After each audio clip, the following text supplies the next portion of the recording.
Welcome, everyone, to another episode of the Medfield College Film Society. I'm Jeff Crawford, and this is episode 3 of our first season, and I am joined by my society members, Mr. Andy Brown. How you doing tonight? I'm doing excellent, Jeff. Thanks for having me tonight. We also have my brother, Michael Crawford. Michael, how's it going? Hello, it's going very well, thank you. And the creator, Robert McSwain. How's it going, Robert? It's going pretty good. We have a lot to unpack tonight. A whole lot to unpack. Yes. A deep well of conversation awaits us tonight. Michael, what are we watching tonight? Tonight we are watching the 1976 Disney classic Freaky Friday. Ooh. Starring Barbara Harris, Jodie Foster, and John Astin, and a slew of television personalities, including Dick Van Patten, Ruth Buzzy, and Kay Ballard. Directed by Gary Nelson and produced by Ron Miller. It was written by Mary Rogers based on her book, Freaky Friday. It features music by Johnny Mandel and a theme song by Al Kasha and Joel Hirschhorn, the guys who wrote Universe of Energy for Epcot. Which is one of the best songs, One of a total banger. Yeah. Of the years. Absolutely. So this is another Ron Miller joint. Another Ron Miller joint. We're really racking these up. Yeah, he's become a familiar name. We've had one after the other, pretty much. Right. All right, remind me, who's Ron Miller again? So Ron Miller was Walt Disney's son-in-law, married his daughter. He was a former professional football player who married Walt Disney's daughter, and he did not want to be in the movie business, I don't believe. But Walt pulled him in, and thus we got Boatniks and Gus and Freaky Friday. And he was the producer? Yeah, he was the producer. What's the overlying theme here of this movie? Well, this is a time-honored idea, although this was really one of the first times it pops up. A mother and a daughter switch bodies on Friday the 13th, and gain a little bit of perspective about each other's lives along the way. There's a lot of coming-of-age stories. They really seem to love this sort of genre. Disney did. Yeah, well, I feel like in the 80s, a bunch of studios did this, or at least did things similar, like Big, or I don't know, there were a bunch of them. When they were Vice Versa or something like that. Yeah. Then there's one with Dudley Moore and the kid from Growing Pains. What was that guy's name? Kirk Cameron. Yes, Kirk Cameron. Oh, wow, I was not even aware of that. Jeez. Yeah. That's quite a pair. Dropping some knowledge on you guys. Yeah, totally. I know things. I have ideas. Who directed this movie? This movie was directed by Gary Nelson, who was mostly a television director, although he did go on a couple of years later and direct The Black Hole for Disney. Yes. But he was mostly a TV director. Seems to be a theme with Ron Miller movies that there were a lot of TV people. Yeah. I mean, is there a reason behind that, or... I don't know whether it's... Well, the whole Ron Miller story, and this is something we'll go into as other movies come along, but, when you look at the movies that, Ron Miller made, they weren't very good. But he realized all along that the studio needed to be doing bigger and better things and bring in newer and better people, because this was the era when, Star Wars and where Spielberg was taking off, where Lucas was taking off. And he thought that Disney needed to be in business with those kind of people. But there was a conflict between the old guard at the studio who really wanted to play things safe and, keep these sort of reliable workhorse kind of guys around. And stick it to the formula kind of stuff. Yeah, stick it to the formula. And there was a conflict there. So even though his name is on it, he really wanted these things to be a little more beyond, but I think he was kind of hamstrung by the really super business conservative management at the studio at the time. So thus we get a lot of TV people who are probably a little cheaper to get. Something I noticed was during the credits, you mentioned this already, Mary Rogers, who she wrote the screenplay and the book. I mean, that's unusual. You don't see that a lot. Yeah, I thought that was weird too. Apparently the book had not been out that long, and so they brought her in. But yeah, that I thought that was unusual too. You don't really usually see somebody brought in to do their own translation or whatever. Yeah. Another thing from the credits is I just didn't see as many of those names we've talked about in the other movies where it's just like the people. It just seems like a new generation. There's, Evelyn Kennedy is always the music editor forever. Yeah. So she was Cotton involved. Warburton was the film editor. Right.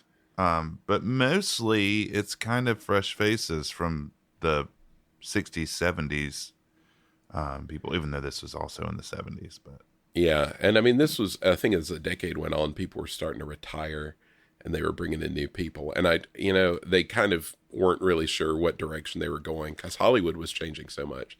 So, yeah, I think you're right. A lot of people behind the camera were probably different.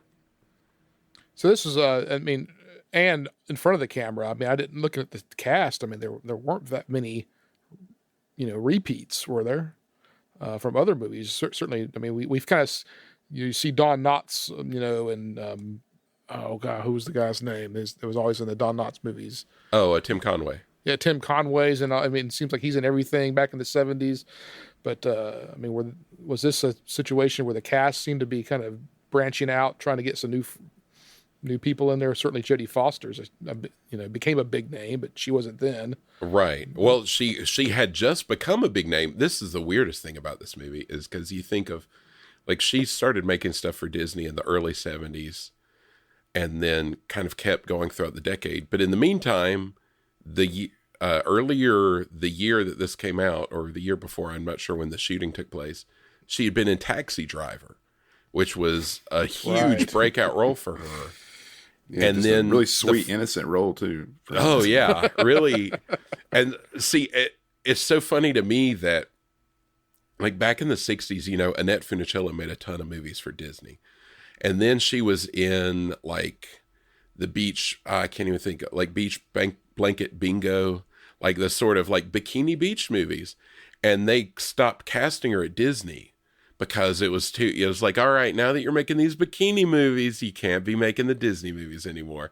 Then cut to a decade later, you've got Jodie Foster making Taxi Driver. And then you're like, come back. We'll have a wacky family comedy.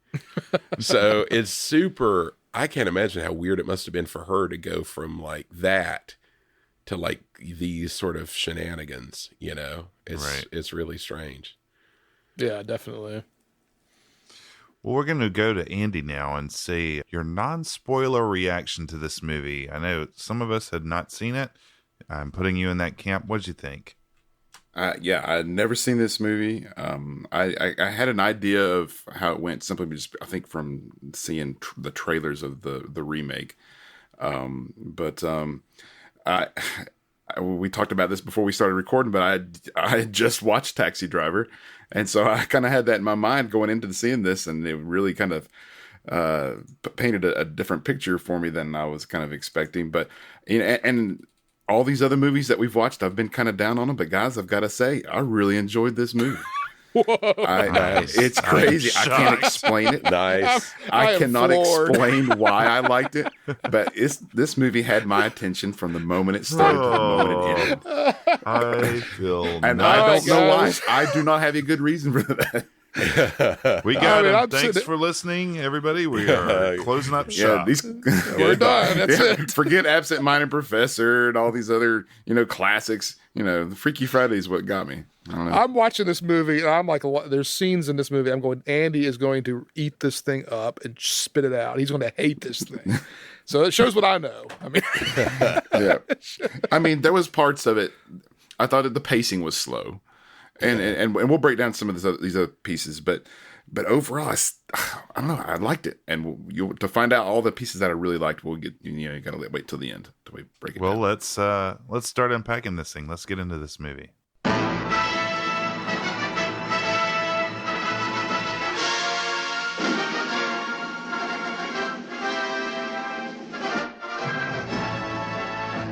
Okay, so the movie opens fully animated, and we get a nice song, "I'd Like to Be You for a Day." So Jeff, take it away. Tell us a little bit about this song. Okay. this song was written by the songwriting team, the hot guys in LA, I'm assuming, Al Kasha and Joel Hirschhorn. They had 2 Oscars under their belts for Best Song for the Towering Inferno and the Poseidon Adventure, which I always get those movies confused. Really? So yeah, they wrote both of those songs. But in the Disney world, they're known more for doing the Pete's Dragon songs. And as Michael mentioned, the Universe of Energy at Epcot, which is, you know. And I had notes here, and this is crazy because I was listening to this song going, this sounds like an Epcot song. This has a lot of Epcot themes to it. And one of the first questions I wanted to ask was, is there any connection to these composers in Epcot? And here we are. Well, I'm interested to know, I'm always interested to know who arranges these things, because there was so much synthesizer, which makes sense with the time. But Johnny Mandel, as Michael said, did the music for the movie. He is just very storied. He did most famously the theme song for MASH, the movie and TV show.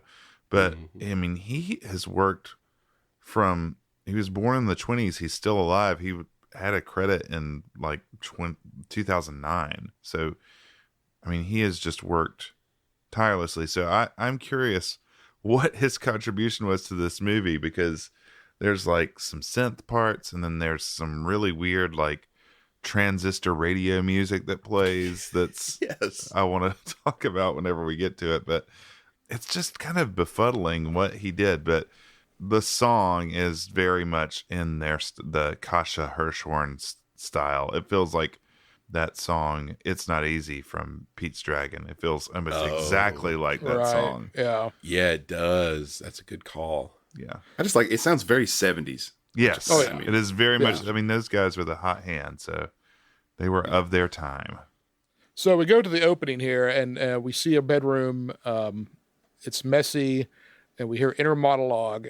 And as it starts, and it's Friday the 13th, it's 7:30 a.m., and we're introduced to Annabelle Andrews, who is this 13-year-old, sloppy kind of kid, trying to figure out life. She's 5'2", she mentions.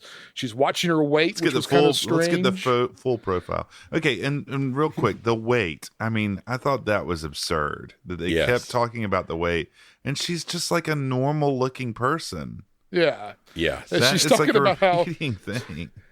she says she's hoping that she hasn't fully matured yet, and she's hoping that maybe by the summer, which was a little awkward there. And she's in sort of a faux football that shirt has a number on it.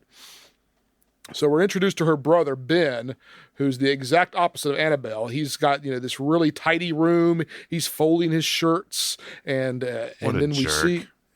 Yeah, I mean, come on, what's wrong with this kid? Let me just say, by just sheer aesthetic alone, by haircut, wardrobe aesthetic, this brother had a very strong young Jeffrey Crawford vibe. Yes, he did. He did. Intensely strong. I even thought that it aesthetic. was. Yeah. I never hadn't drawn that comparison, but yeah, I could. I mean, knowing Mr. Jeffrey Crawford when he was a young man,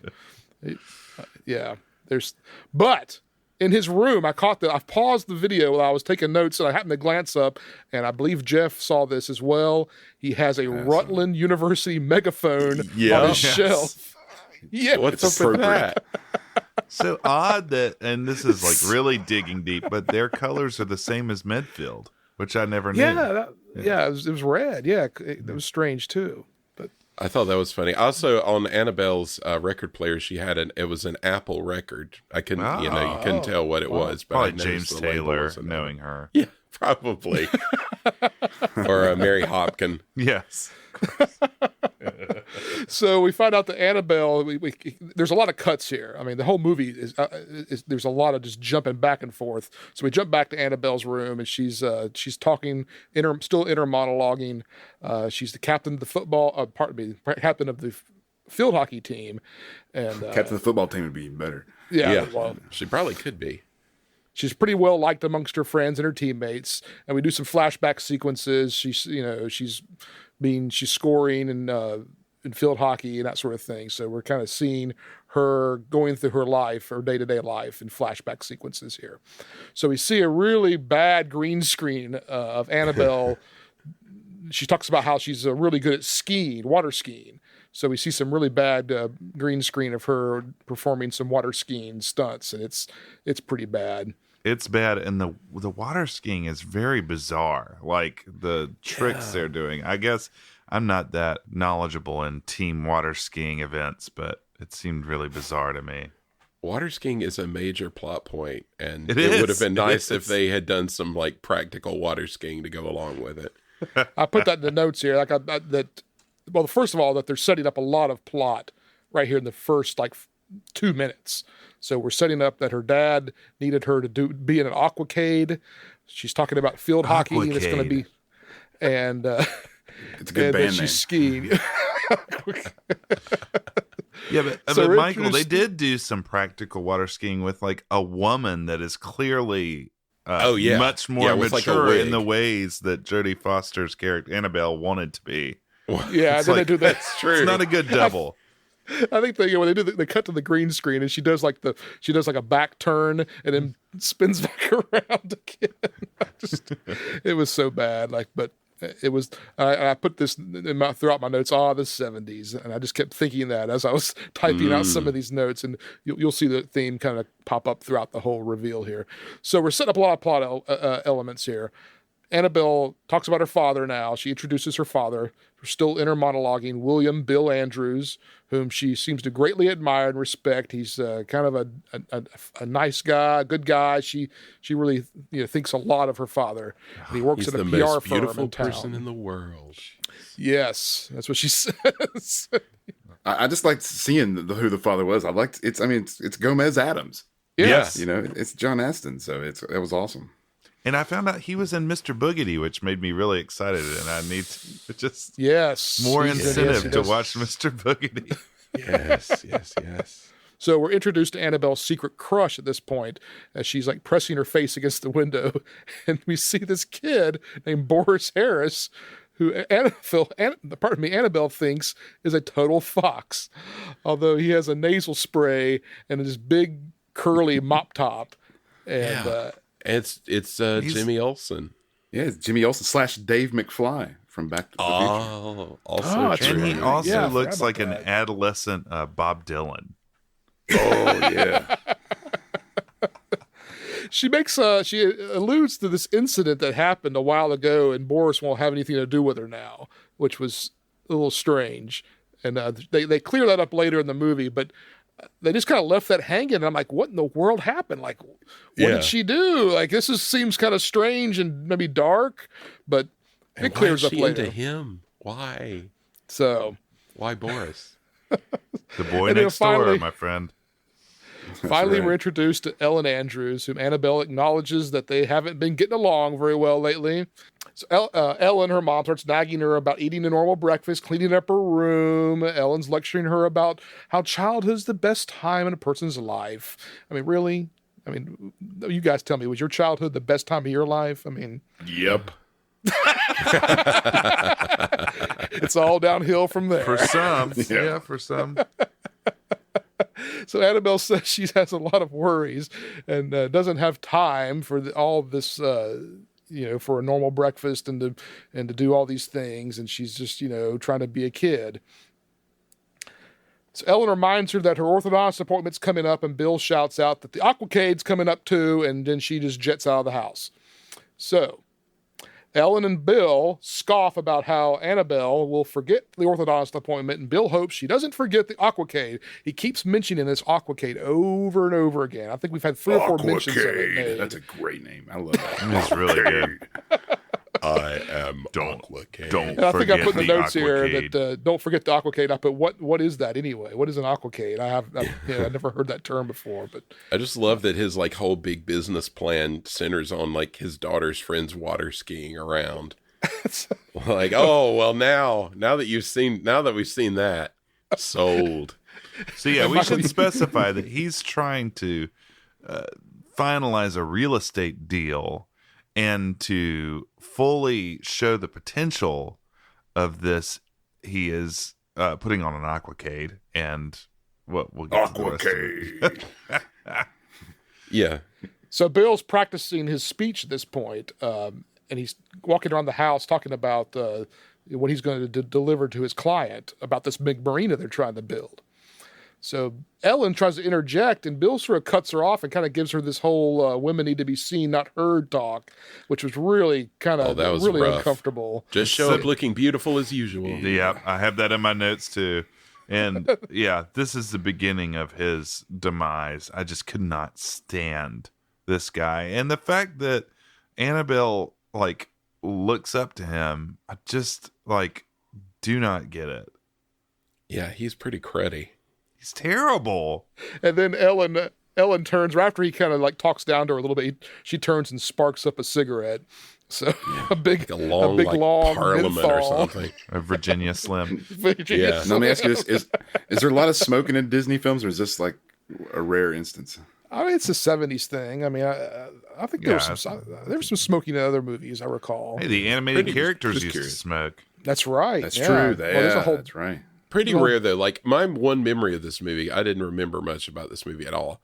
Was Barbara Harris just like smoking like a chimney? That was like my one memory of it. She So it must seems have like made a an impression. smoker. I mean, that's that seems yeah. legit. Yeah, just sort of thin and uptight and anxious. So we cut to the diner now, and Annabelle's walking in to meet up with her friend, who's like laying across the bar stools there at the diner counter, trying to keep some other guy from taking the seat. So Annabelle plops down, starts complaining about her life. You know, I was thinking though, you know, Robert, you like to kind of make some of these movie trailers, kind of recut them. You know, you could recut that one to like parents just don't understand Fresh Prince and Jazzy Jeff, DJ Jazzy Jeff. I think it would have worked well. That's true. So we cut back to the house, and Ellen is getting the laundry, and Bill is still practicing his speech. Ellen's complaining about Annabelle's clothes and the terrible teens and all this, you know, how Annabelle's this and that. It just kind of feels like the whole world revolves around Annabelle. I mean, the whole family does. Ben's doing his thing, and everyone's worried about Annabelle. Yeah, he's kind of he's like taking care of himself. Yeah, you don't have to worry Folding his about Ben, clothes. Robert. Yeah. He's perfect. So Bill again says, without Annabelle, we won't have an aqua show that afternoon. Aqua Once Cade. again. Aquacade. It's mentioned again.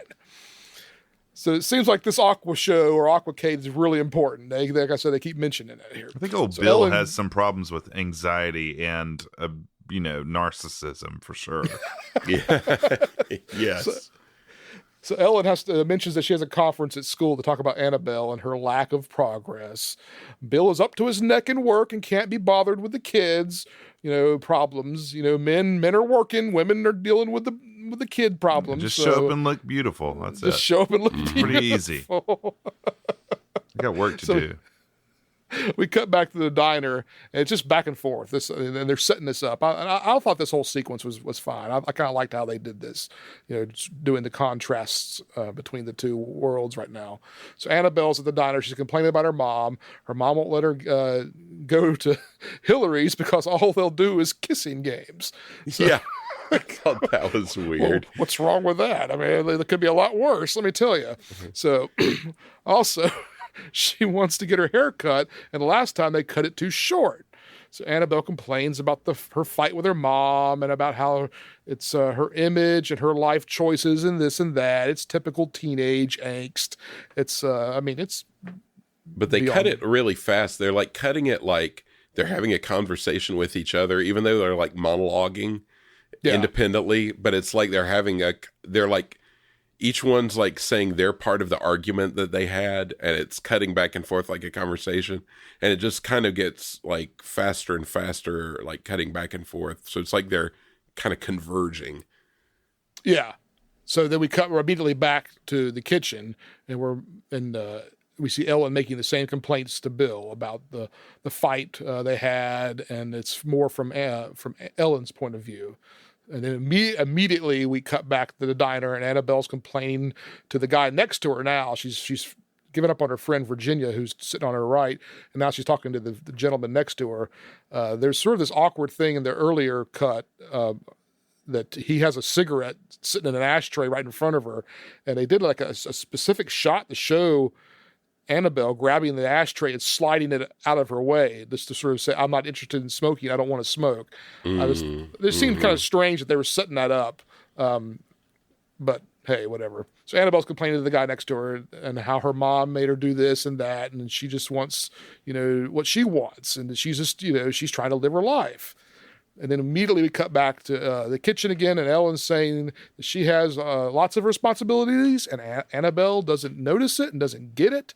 She has things to do too, and she has no clue of what she does in her life. Ellen sparks up a second cigarette now. Yeah, like that ciggy. Keep it rolling. The chain gang. So Annabelle, we cut immediately back to the diner now. I mean, we're only getting like one or two lines in now at this point. We're just cutting right back and forth between these two. So Annabelle thinks her mom's life sounds like a total picnic. It'd be great to sit at home and watch TV and not have to, do anything and deal with the problems she deals with. And we get this weird split screen at this point.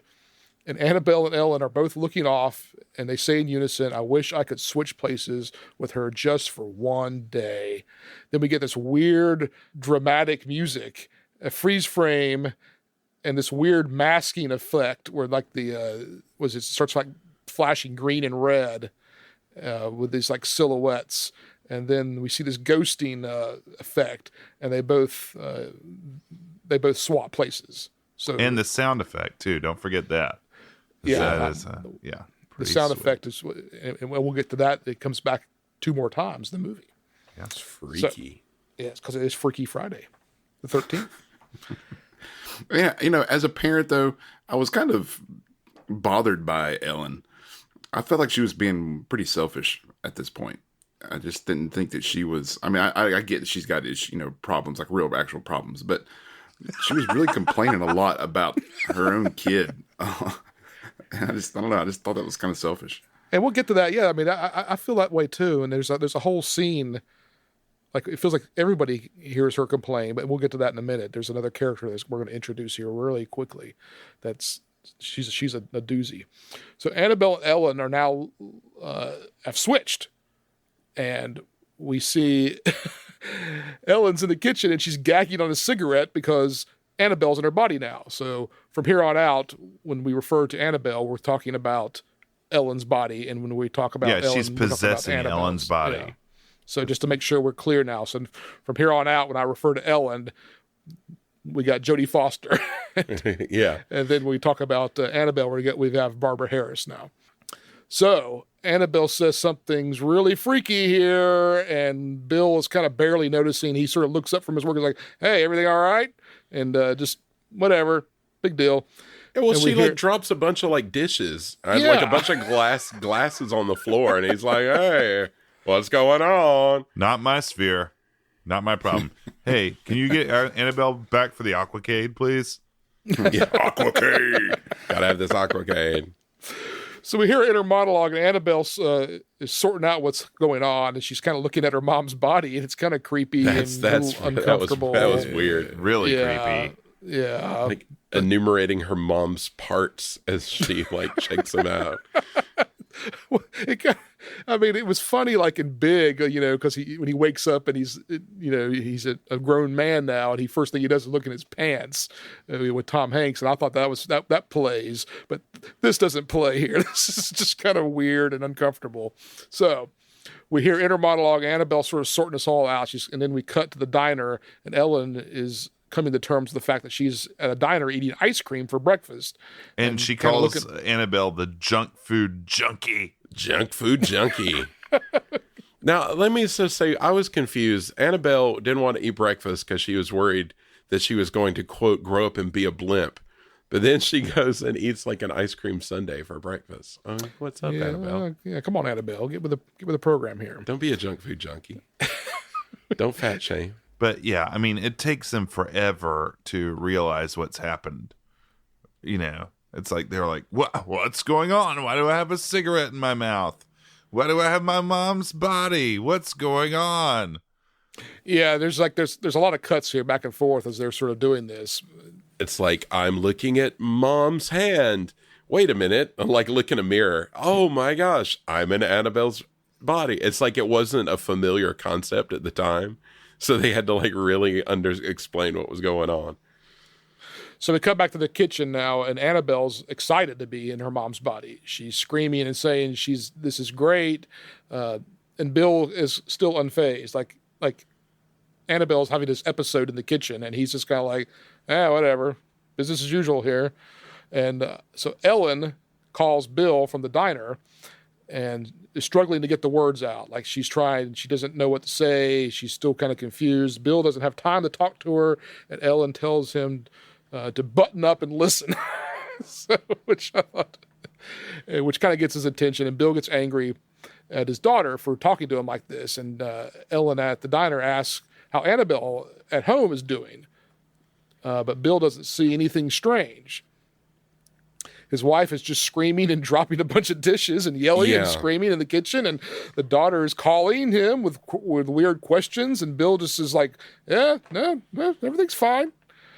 Is this at the point in the movie? I may be jumping ahead, or I don't remember exactly, but she calls him. So I guess it would be Annabelle calls him Daddy. Oh gosh. Yeah. Oh, That's gosh. coming.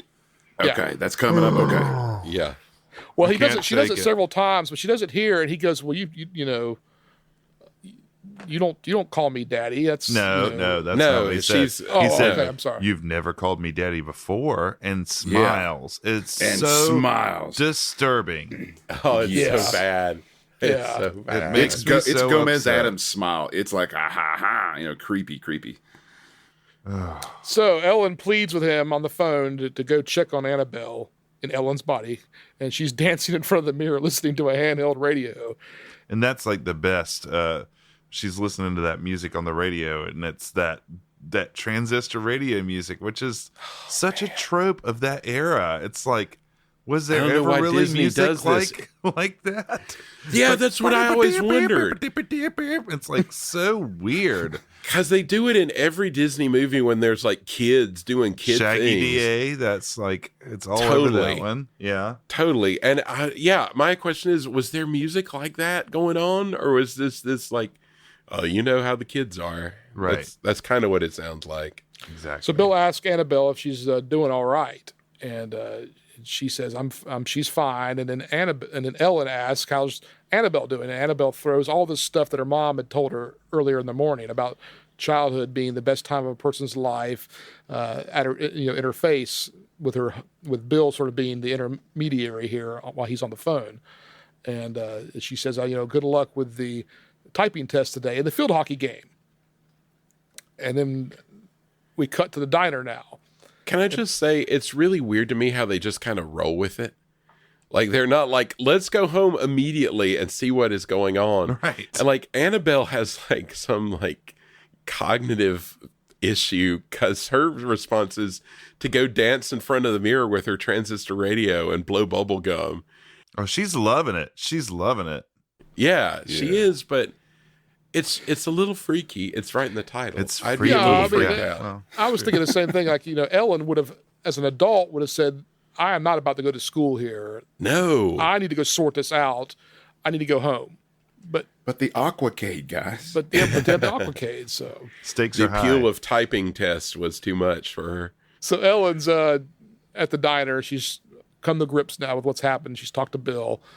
She finds out that Annabelle is in her body and being kind of obnoxious back at the house. And she turns to all of Annabelle's friends and says, "I need to talk to you as an adult right now," which they all kind of scoff at her. And she turns and she tells them that she's turned into her mother. And they all say, "Well, that's funny. Let's all play that game." And they all start sashaying out of the diner like they're a bunch of 40-year-old women. They're like, this is a fun game. I enjoy this game. Yeah. Is it fun? I don't I will point out that one of her friends was 80s TV icon Charlene Tilton Oh. in her first movie role of Dallas fame and others. So as they're leaving, they're complaining that their mothers could never get through the day that they have to go through. It's just so miserable being a teenager. And I laugh. My wife works with young kids, And the stories she tells me are very similar to this. They all complain about their lives being just so hard and so horrible.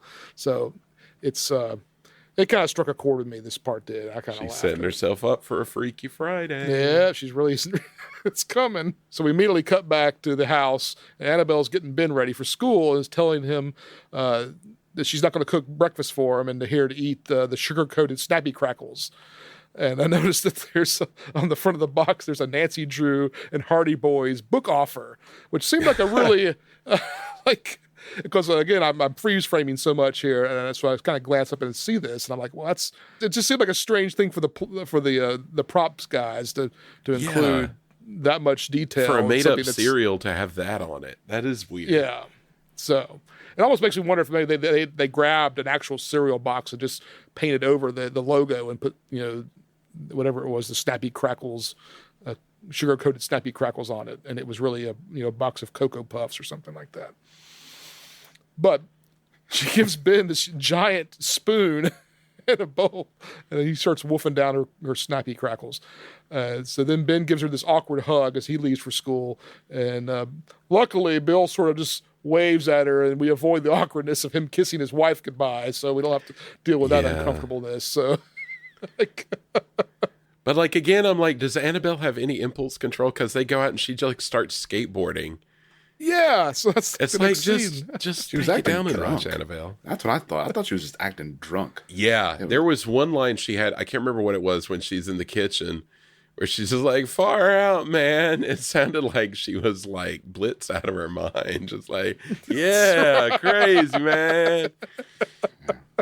So she hops on the skateboard, and Bill's like just watches her sort of in disbelief, but at the same time he's okay with it. That's what I don't get.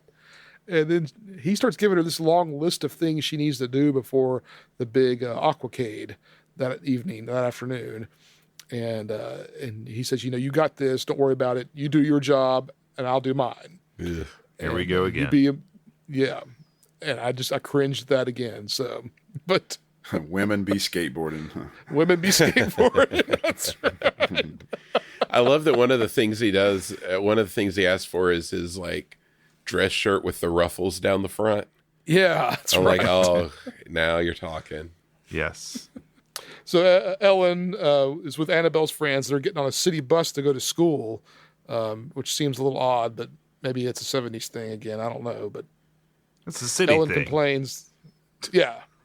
So Ellen complains that Annabelle's sneakers are always uncomfortable, and as they get on the bus, she doesn't have the change. So she immediately goes, "All right." She pulls off her sock and unloads a bunch of loose change that she keeps in her sock, and is able to pay the bus fare. This was all kind of uncomfortable to me. Did you guys ever carry coins in your shoes as a kid? No.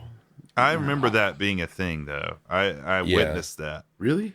Yes. I was lucky to be in the cohort where for a brief time we had the zippered pouch on the side. I was gonna bring that up. Oh, okay, yes. There was a zippered pouch, yes. and then I remember more than change, people putting bills in there, like socks and shoes. Yeah, I can't imagine walking around on change though. That's crazy. I mean, the only time I ever did it was with Jeff. I mean, we went to basketball camp. Like we didn't have any way to keep our keys and stuff. So we'd stick them in our socks. So, but we weren't sticking them down deep in our socks, just sort of on the side of our, of our calves there. But yeah, it was a little weird, but the 70s, whatever. So at the house, Annabelle's attempting to put her mom's hand lotion on and put on makeup and put on these really kind of creepy fake eyelashes. And it seemed weird to me because here's Annabelle, who's a tomboy by all, indications, and she's trying to be girly at this point. And, why didn't she just say, the heck with it, I'm going to just be me today in my mom's body. I'm not going to play the game. I'm not going to, put the makeup on, but she does. We have this long inner monologue about Annabelle as she talks about her day ahead of her and what in the world's her mom going to do. So then we cut back to the bus, and Ellen's sort of doing the same thing, but she's talking out loud to herself, saying stuff like unbelievable, and just it doesn't really make any sense what she's saying. I mean, but her friend Virginia has sort of had enough and sort of gets up and leaves. We have the creepy lady there. which we just mentioned earlier. So that wraps up the first act. So let's take a little bit of a break, and we'll jump right into Act 2. I'd like to be you for a day. I'd like to be you for a day. I'd like to be you for a day. I'd like to be you for a day.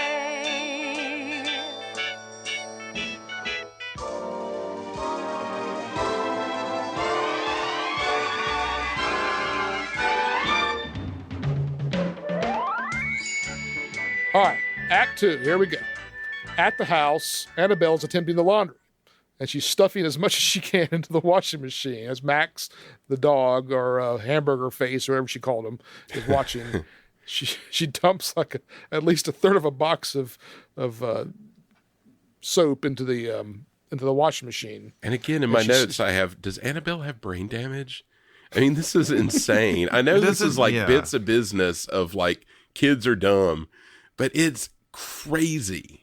That's crazy dumb. Like I remember at 13, I understood how a washing machine operated. Well, I mean, you know, and then there's like it's like she's literally standing on top of the machine, stuffing stuff into it. It's like nobody. That's like rugs and clothes and shoes. If Ellen was a better mother, she would have taught her earlier. Hot take. Very true. Very true. So she plops down on the couch now. She's got the laundry going. She's going to watch a little television. Boob tube. And boob tube, she says. Yeah, going to turn the boob tube on. And this house is huge. I noted here. So Bill's doing all right in the PR game. So, and they have a remote for the television, which also, I mean, I didn't see a remote for a TV until sometime in the mid to late 80s. Yeah, totally. So yeah, they have a remote on their television. That's big time. That's some expensive gear that they had there. What I liked about this scene was it really underscored to me how incredibly depressing TV must have been back then. Yes. Because, I mean, like she flips around and it's all just junk. But like that's all you had. Like literally, that was like 3 channels and it was horrible. I was really hoping she'd turn on like HR Puffin stuff or something like really bizarre.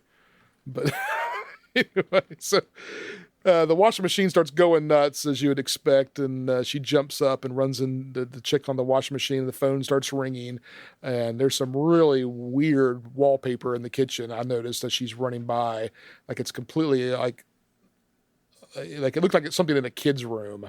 Like, I mean, I can't really explain it other than it's just completely out of place. I wonder if the set designers were just asleep at the switch there, or something got slipped in there. Or it's the 70s.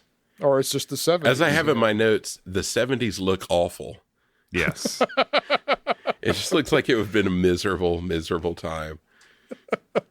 You're going to make some fans mad, man. Yeah. Well, sorry. I'm glad I wasn't there. And I put in my notes here, as the washing machine dies, the sound effects are amazing. Yes. It's like this belching sound, actual like somebody belching. And then you start hearing like the standard whirling sound. It's just I was waiting for flubber to come out of it. Yes. And I should say here, like while this is going on, like Barbara Harris is the real star of this movie. Like she's bringing it. She brings it so hard. And like as a kid, you never like, you're like, of course, you know, that's what would happen. But like once you realize like she's an adult actress, just absolutely throwing herself at it. She's so good. Yeah. There were times that she would do things through this movie that I would laugh out loud because it was really cracking me up. She's just going all in. There's one scene we're gonna get to in a minute. My jaw hit the ground. I had to watch it 3 times, but we'll get to that in a minute. Here, she's trying to answer the phone. The phone's ringing while the washing machine's dying. There's soap coming out of it. It's you have all these crazy sound effects. And she answers the phone. She can't hear anything in the kitchen, so she runs to the hallway and picks up the phone. But she left the phone off the hook in the kitchen, so she's running back and forth. And then she picks up the phone as the washing machine dies in the kitchen again. And she does sort of this ruse that she's the operator. And it's kind of funny. Like I thought it was, just her voice. Her voice is really funny. It's really this really weird, like pinched voice is very funny. I mean, and doing the operator thing, that's just such a 70s thing again. But, Yeah. And like this is a recording gag, which was also like very of the era. This is a recording. Yeah. So then she realizes it's Bill calling and he needs her to pick up some booze, which is what he called. How about getting some booze? Pick up some booze for the after party at the Aquacade. So an awkward moment there when she suggests that he suggests that she should wear that black dress. So Daddy wants his black dress. Slinky and black booze. dress. I have in my notes, terrible husband. So I have in my notes here. This is a nostalgic note. Like when she realizes it's Bill, Annabelle says, "How are things at the salt mines?" And for some reason, I always thought that was hysterical. I watched this as a kid a lot. This was like in heavy rotation at our house. This movie was, and for some reason, it always cracked me up. And if my dad ever called from his office and I picked up the phone at the house, I would always say that to him. "Oh, hey, Dad, how are things at the salt mines?" That's just a little window into my world as a teenager. So, Did you know the reference? I don't think so. Okay. And I remember asking my even mom, better. like, what makes is it better. that? And she was just like, it's just an expression. She just sort of dismissed it. But so we cut back to Annabelle's school, and she's getting taunted by this weird redheaded kid with a fro. Yeah, what's up with the ginger bully? But wait. Before we go back to school, she calls him daddy again, and he likes it again. So, And he pauses with the Note. creepy smile. yeah, notes that happened again. And that's when he says, "Why don't you wear that black dress?" And it's Sleeky really black kind of cringy there. So we have this redheaded bully, and he says, Annabella, here to find a steady fella," which is like 1950s taunt. I was like, what in the world's wrong with this kid? And he says he makes some joke about being led around by the nose, but with Annabelle, if you had a magnet, you could lead her around by the mouth. And because she has braces. yeah. Gotcha. And I put, good one in my notes here. And then I put, actually, that's not bad for a high school burn. But what's so weird about this bully gang is they're super, super dorky guys. Yeah. They have no room to be bullying anybody. It's so weird. So this is weird here. I didn't understand. This makes no sense in this movie. Like a normal guy, like a good-looking normal guy that looks a lot better than Boris, comes up and says, "I got your lunch for you." Don't talk bad about Boris. He says, Leave him alone. Leave Boris alone. She says, he says, "I have your lunch for you. It's your favorite, tuna fish and peanut butter." Yeah, this was really weird because it's like a whole unexplored plot thread of this kind of good looking guy kind of talking her up, and she's like Yeah, it made no it's sense. like, I wait, didn't get what's that. happening? So she makes it to her first class, and it's it's a photography class, and she busts in, letting in the outside light, and then turning off the red light as they're processing their film, and presumably ruining their film. This was so dumb. She just she turns on and "Can I open the blinds?" It's like that. An adult would know that. Yeah. Yes. Read the room. But Jeff, lady. did you clock who the guy was who was the teacher? I did. He was a host of Welcome to Pooh Corner on the Disney Yes, Channel. I caught that too. Yeah. Yep. And I put a technical note here. So in college, I worked at the film lab back when we still processed film. And I put, what in the world are they doing here with the film? First off, you don't process film in total dark. You have to process film in total darkness, not in red lights. So that's what they're doing. They have their film out. And it doesn't matter so, yeah, and then they're dipping it into chemicals, which don't make any sense because that's not how you do it either. So the whole thing is just totally unrealistic, and it ruined the movie for me. Well, maybe the pictures were already ruined, and it didn't matter that she messed them up then. So we cut back to the house, and the cleaning lady arrives. Oh, man. Another real treasure of this movie. Yes, what in the world? I thought she was great. I did too. I was way into her.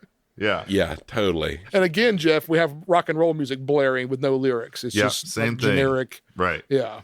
On the stereo, yeah.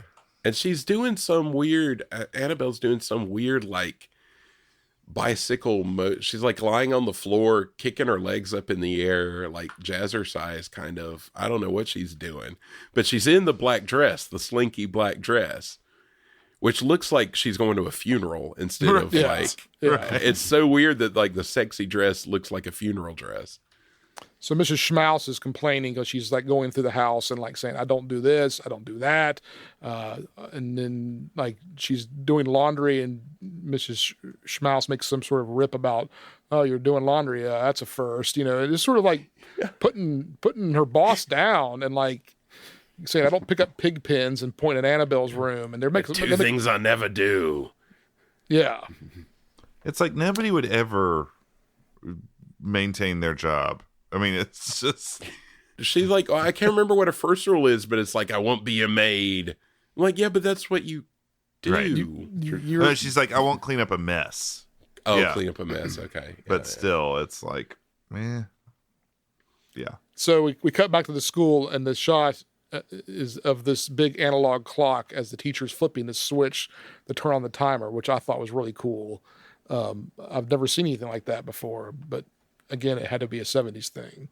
So Ellen's taking the typing class, and it never occurred to her to turn on the typewriter, that the typewriter would need power. So she's fumbling through trying to figure out where the power button is. Now, let me ask, did electric typewriter, like it's a 70s thing. Used electric typewriters long ago. Was there a button that made like the carriage thing launch like across the room? Yeah. If you pressed it the wrong way, you know, maybe. Yeah. Launch button. Yeah, that was spring loaded. That was ready to go. So after it launches, like she's fumbling through this electric typewriter, and then she launches the paper carrier off of it. She says that she's having some trouble and she needs to go to a different typewriter. She hops up and goes over to one that's covered with a big out of order sign on it.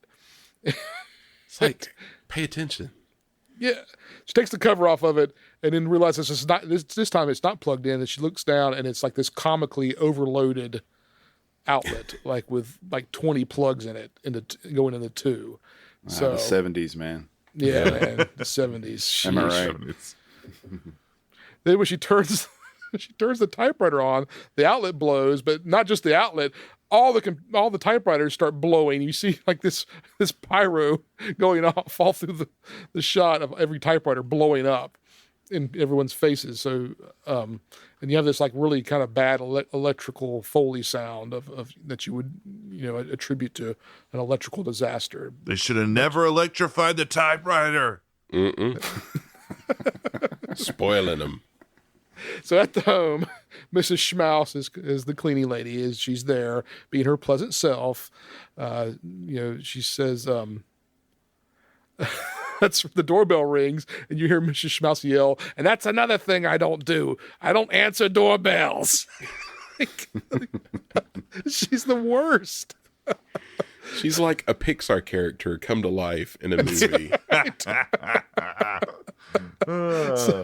So Lloyd, the mechanic, is there. He delivers her car, which I thought was pretty cool. That that was snazzy service. And he says, "I washed, lubed, and changed the oil for you. That'd be $14.50." Which, man, the 70s. 70s, yes. man. In this economy. Then she says, "Will you take cash?" And he says, "Yes, some people still use that." Modern sign of the times. Yeah, these modern times, right? I have in my notes, really stressful hijinks ensue. Yeah. And well, I'll let you go a little further. And I have in my notes here that Barbara Harris is totally killing it at this point. Like, yes. I mean, she is frantic. She's running back and forth. I mean, she is really bringing it. And then, I don't know. I'm going to disagree. I don't think she's playing it. I think she's playing it way too broad and way too silly. I don't think she's playing it as Annabelle would be.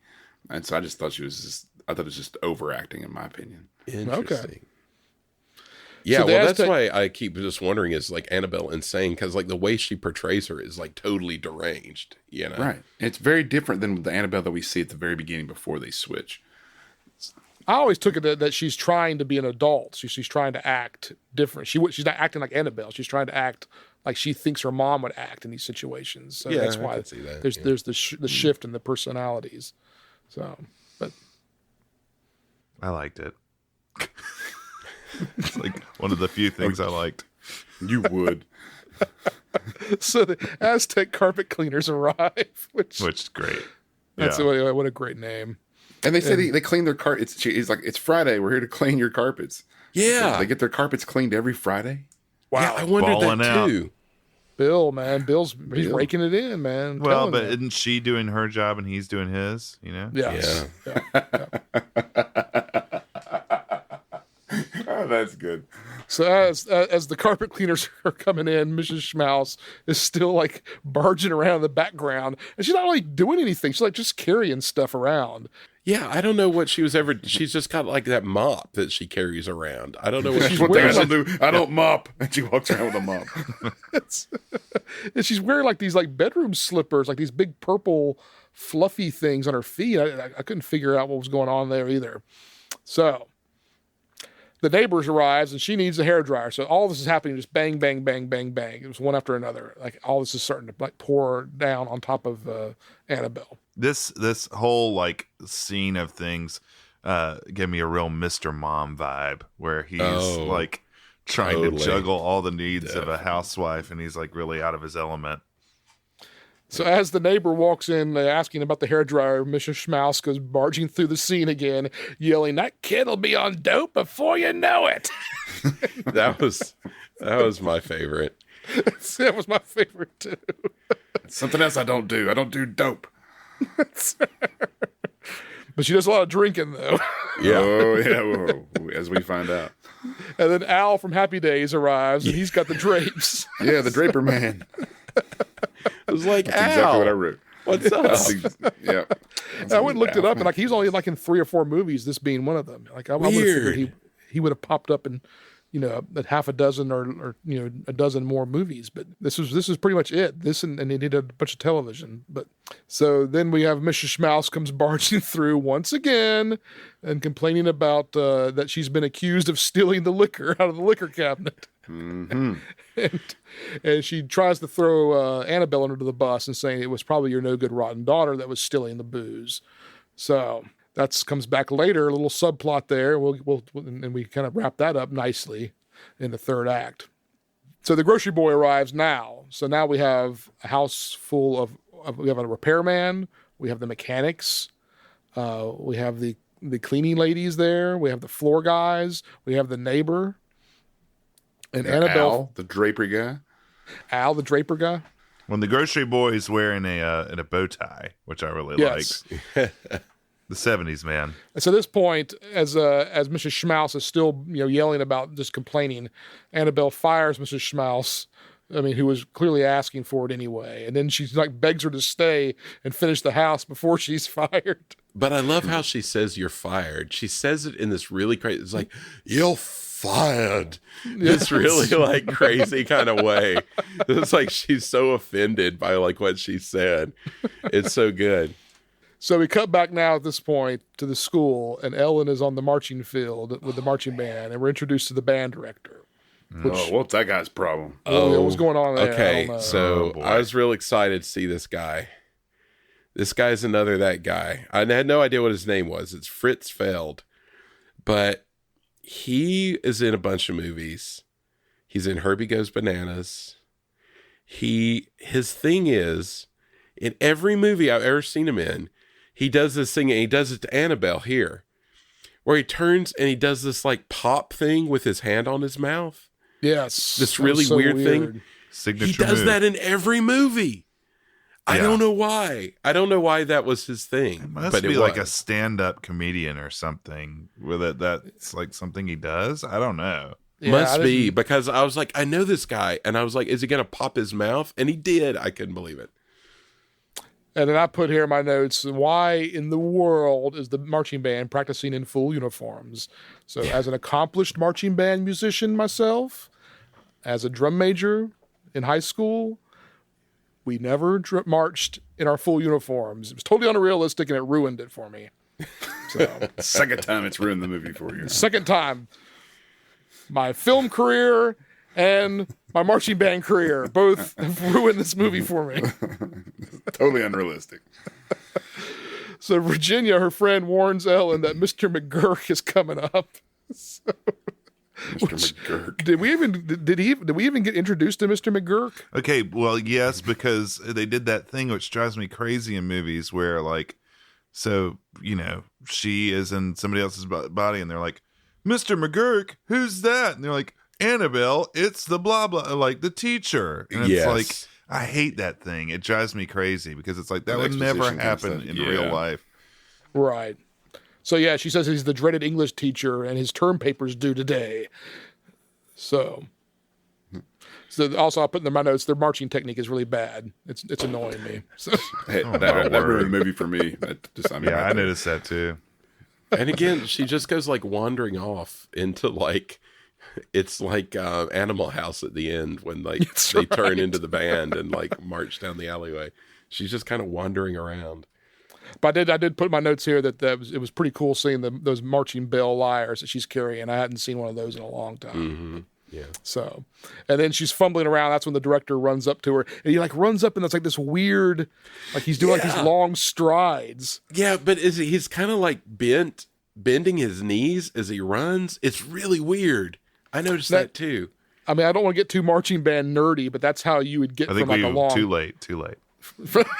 from one Yeah, point let's to just the other. keep going. But Was I that didn't- really like a marching band, something they actually knew about? See, that's what I couldn't figure out if that was just a choice he made, or if he was like really that someone said, "Hey, that's how marching band people march." Is when they have to get somewhere fast, you don't run; you have to take these really long strides like that. It was really But weird. I think it was just him being weird myself. Yeah. I don't think somebody on the set would have known that much about marching bands. And then he does this popping his mouth thing and does sort of this. You're saying you don't think they brought in a marching band consultant for this movie?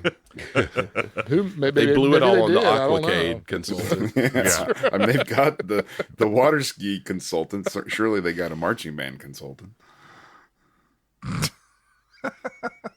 We cut to Bill's office now. Bill's putting the final touches on his PR presentation, and he's pitching the idea to to his bosses.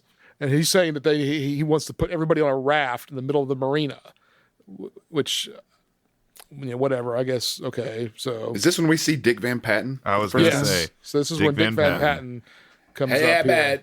That's right. And I also pointed out here in my notes that there's ashtrays like all over the conference room table. Like they have like maybe 8 ashtrays on the conference room table. So 70s. the 70s, man. Dick Van Patten's weird in this, isn't he? Yes. He's like skeptical of everything, but like Yeah. he's not a bad guy. But he's just like, I don't know. So he's one of the partners, I think, because it's Jennings and I can't remember the other guy, but it's JJ PR firm. I wrote it down later, and he's the other J. Okay. And Jennings is the other guy that's kind of like excited about this whole thing, and then Yeah. Dick Van Patten's kind of I don't know about all this. I can't And, say I blame him. Yeah. He's like, we should have gotten professional entertainers instead of your daughter's ski club. So yeah, Bill reassures, "Oh, my daughter's a great skier, and they've been rehearsing for months on this, and Annabelle's the star of the show." So Annabelle calls from home to tell Bill that she's fired Mrs. Schmaus, and Bill gets a little creepy angry at this point and says, "I've got to go." While Dick Van Patten, trades judgmental stares as he's talking to his wife on the phone in the conference room. So, like I said, it's the whole exchange, and Bill continues to be kind of a big time jerk. Well, they've got the gag where she's like, she's talking about Mrs. Schmaus being an alcoholic, and it makes it sound like he's saying her mother's an alcoholic, because she's like, "Oh, I hope my mother," and he's like, "Why would your mother be mad you fired Mrs. Schmaus? Your mother lives in Dayton," and says something about her being an alcoholic, and he's like, "Oh no, she's an alcoholic," and he's like, "Oh no, not her mother, it's the housekeeper."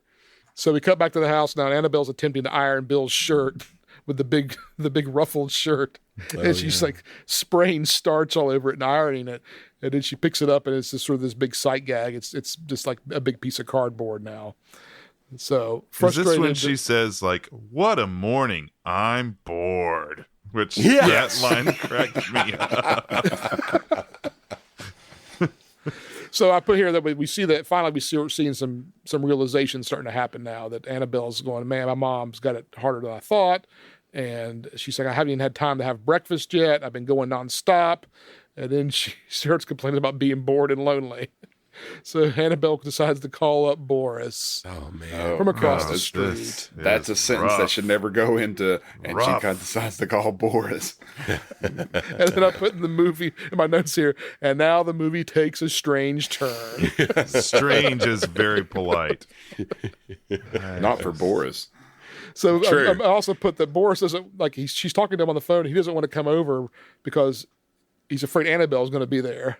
So we kind of touch off on this whole like mystery of why he wants to avoid Annabelle. Like, what has she done to him to make him so scared of her? Like,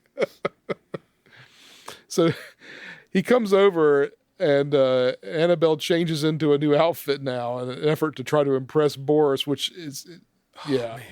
So and it's like a velour jumpsuit or something, like a red like velour like bodysuit. Yeah, I kept being like, are these supposed to be pajamas or? But I don't think so. They look like tight fitting pajamas. Yeah, with big bell bottom with feet. big bell bottoms. Yeah, right. I remember as a kid, like really being like, that looks really weird, like being like weirded out by the bell bottoms. It's like roller disco outfit or something. And she keeps speaking with like this fake British accent to Boris. I had that. I love her like fake accent that she's like, "Oh, come in, Boris." So Boris is sort of like wandering around the house while Annabelle's like trying to get ready, and he sees Annabelle's room, and it's like what a mess. And she tosses her brother into the bus and says, "Oh no, that's my brother's room. That's Ben's room." And Boris quickly points out that he has a dollhouse and a canopy bed. And she says, he's very, progressive or something. I can't remember. I've got this written down because this cracked me up. She says, "Oh, he's a very peculiar boy. He's liberated."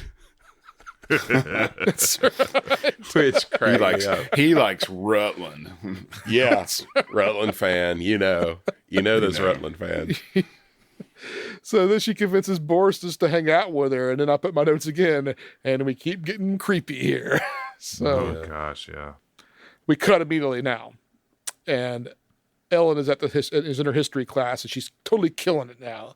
So, like, evidently Ellen's like a really big history buff, and she knows everything about the Korean War conflict. Yeah.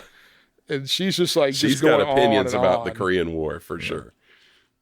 And her classmates, Virginia's sitting there next to her, and she's just rolling her eyes, But what kind of friend is Virginia, though? I mean, that's kind of where I'm getting at now, but whatever.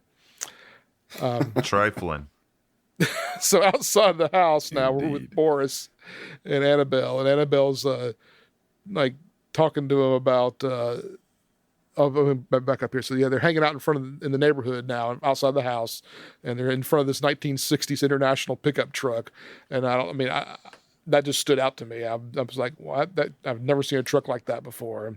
So he begins to show her how to throw a boomerang, and then things get really uncomfortable now as he's like putting his hand around her, like, how do you throw it, Boris? And Annabelle suggests that she should show her daughter how to throw a boomerang sometime, and he says he'd rather show her. Yeah, the boy Boris. Like Boris is kind of creeped out, but kind of into it. Like he's warming up to it. He's totally getting into it. He's totally getting into it. Yeah, he's like, no, I'd rather just show you.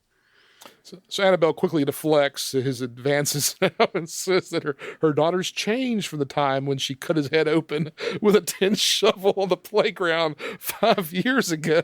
And Boris quickly corrects her and says, "Oh, well, it was 4. And I still have the scar."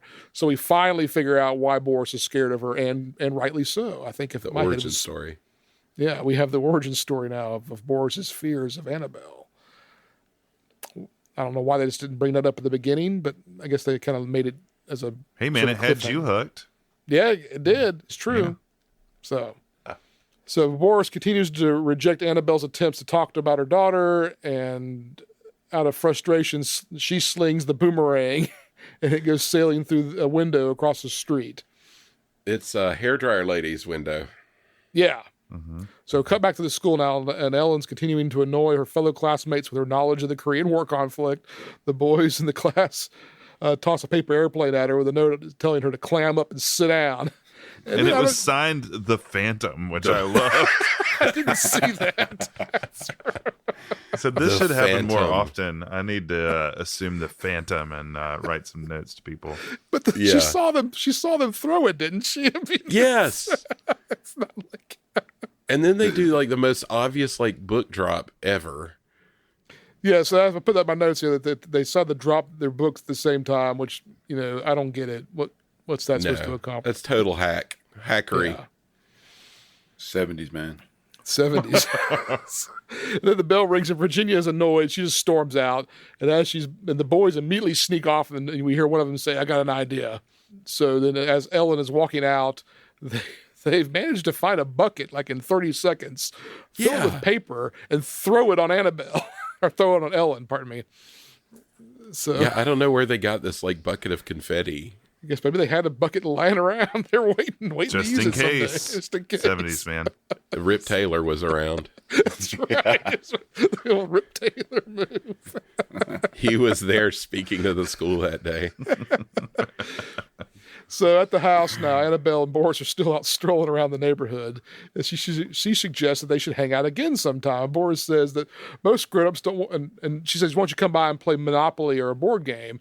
And he goes, "Most grown-ups don't want to play games, but they're always too busy or something.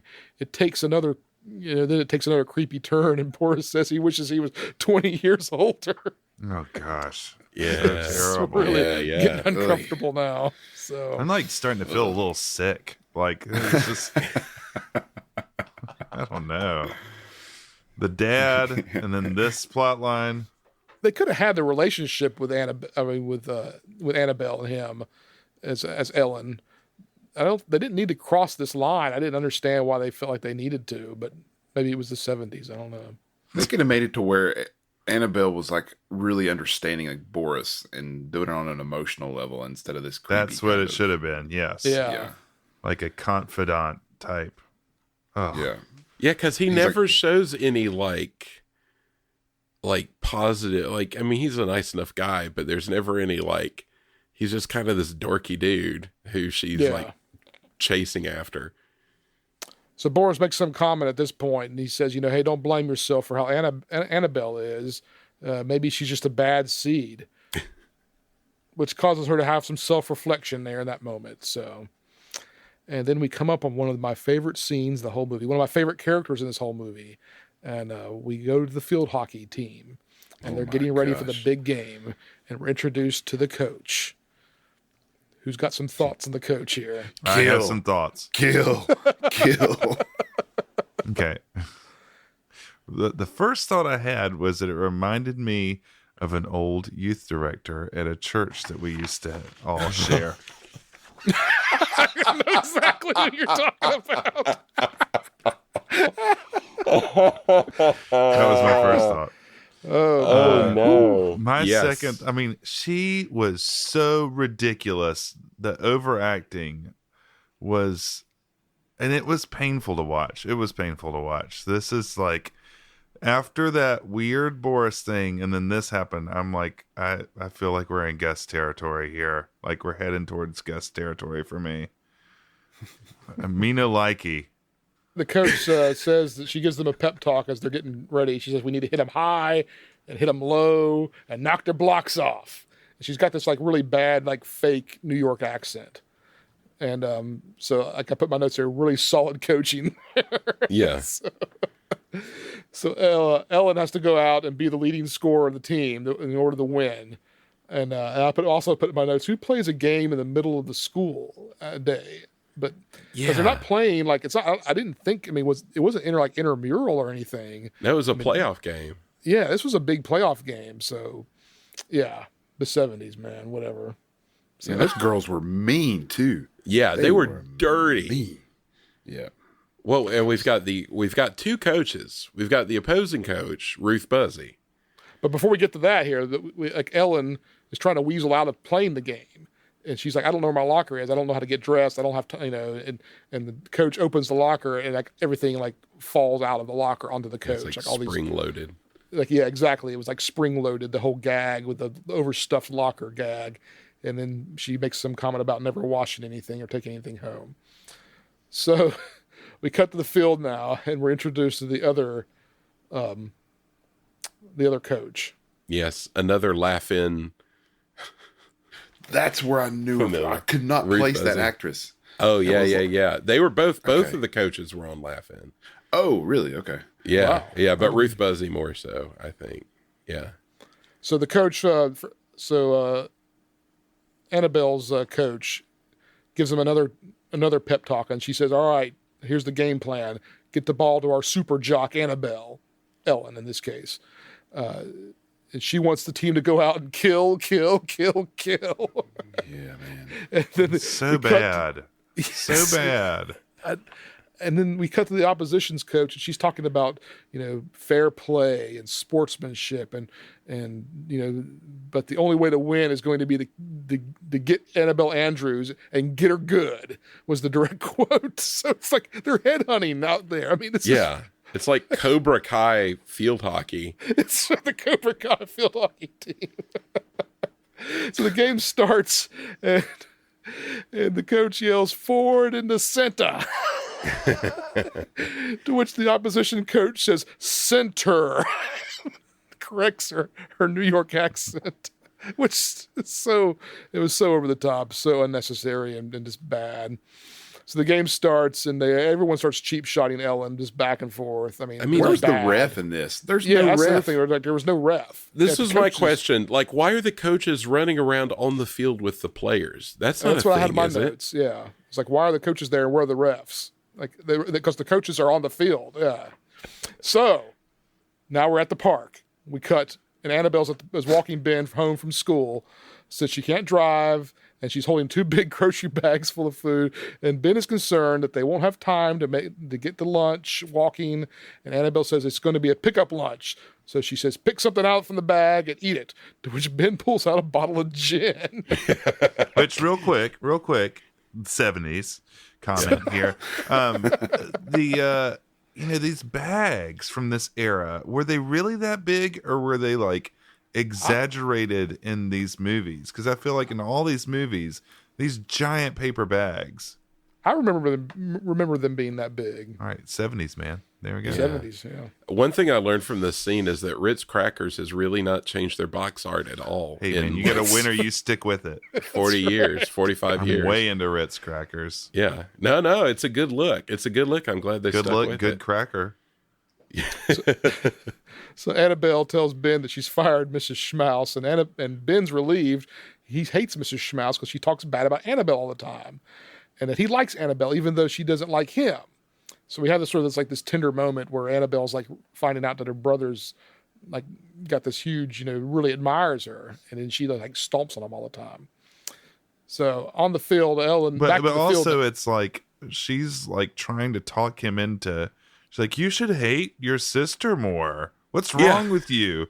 Like, it's so weird. Like, she hates you. Why don't you hate her? Yeah, she hates you. So we cut back to the field now, and Ellen's struggling still with the game and keeps getting cheap shots just left and right. I mean, we're talking like they're not even like subtle, like tripping her, elbowing her, knocking her down. And then someone calls her yellow, and then Ellen gets mad. But I did put my notes to it. Straight Back to the Future 3 right here. Yeah. Well, she's walking off the field because they clock her in the face. Yeah. Like, just walk by and basically just like punch her in the nose, and she's like done. I And just like- want to say though, Robert, we've coached girls basketball teams before, and this is very true. These girls, when they play, are mean. They are mean, yeah. They're meaner than guys for sure. Oh, way meaner. Like, yeah, it's bad. But I did put my notes here that Jodie Foster's really killing it here with the physical falls. Like, she's doing all these tumbles and like taking these spills and just, I mean, Yeah. I mean, Yeah, it's not easy stuff she was doing there. So we cut back to the park now, and Annabelle's playing baseball with Ben and his friends. And Ben is like super impressed now that his mom's playing baseball with him. And she's so funny. She's so funny at doing that. Barbara Harris is so great in this scene. Yeah, I thought so too. She was cracking me up. And then Annabelle steps up to the plate, starts digging in, and that's where I put that there's a kid in an umpire outfit. Yeah. And I put, why? There's some kid that said, "Oh, ooh, we're playing baseball. I want to be the ump." Yeah, there's always that one kid. I want to be the ump. So Annabelle's tearing it up, and she's getting bases and running bases, and she's sliding in like head first into home plate, and I think that was Barbara Harris. Like I was trying to tell, but there was somewhere I swear it was her doing the stunts. I mean, she went in like hard, face first, sliding in to home plate, and like I said, I watched it 3 times trying to see if it was a stunt double, and it looked like Barbara Harris doing that, and my hat's off to her for that one. Yeah, well, there's one where she catches a ball in the out. She's like playing outfield. She catches a ball and like does like a backflip, like on the ground, like a backward somersault, and that was her. So then she slides in and gets called out at home, and she starts arguing with the kid umpire, which I thought was pretty funny. And he tells her to like take a hike, and she just sort of walks off.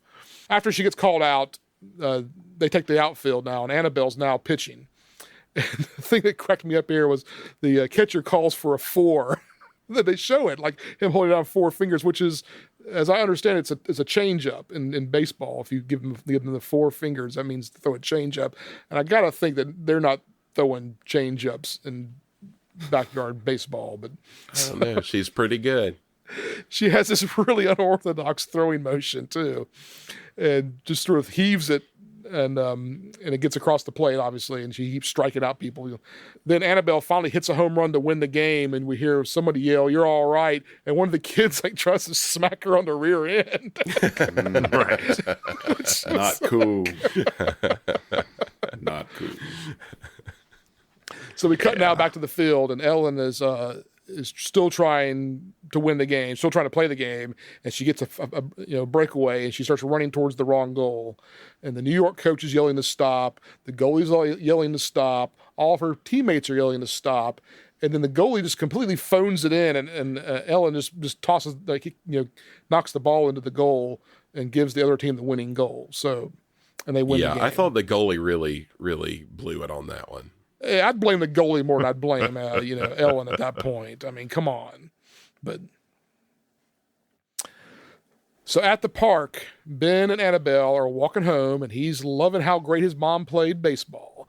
And he keeps pouring it on really thick about how much he loves and admires his big sister.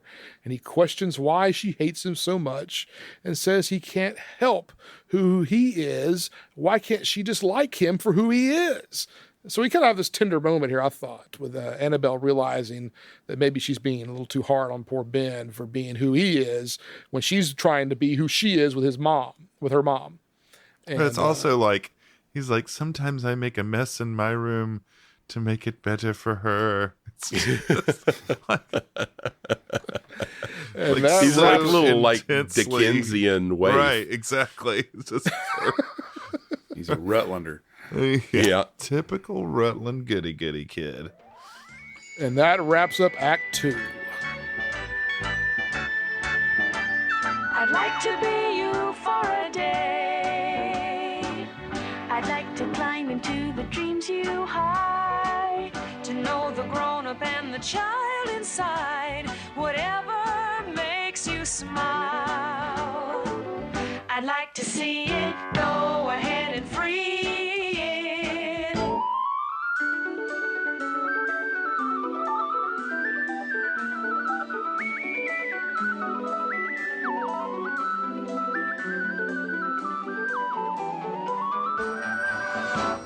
I'd like to be you for a day. I'd like to be you for a day. Are you excited by electric trains and kind of lonely every time it rains to stare out through your eyes?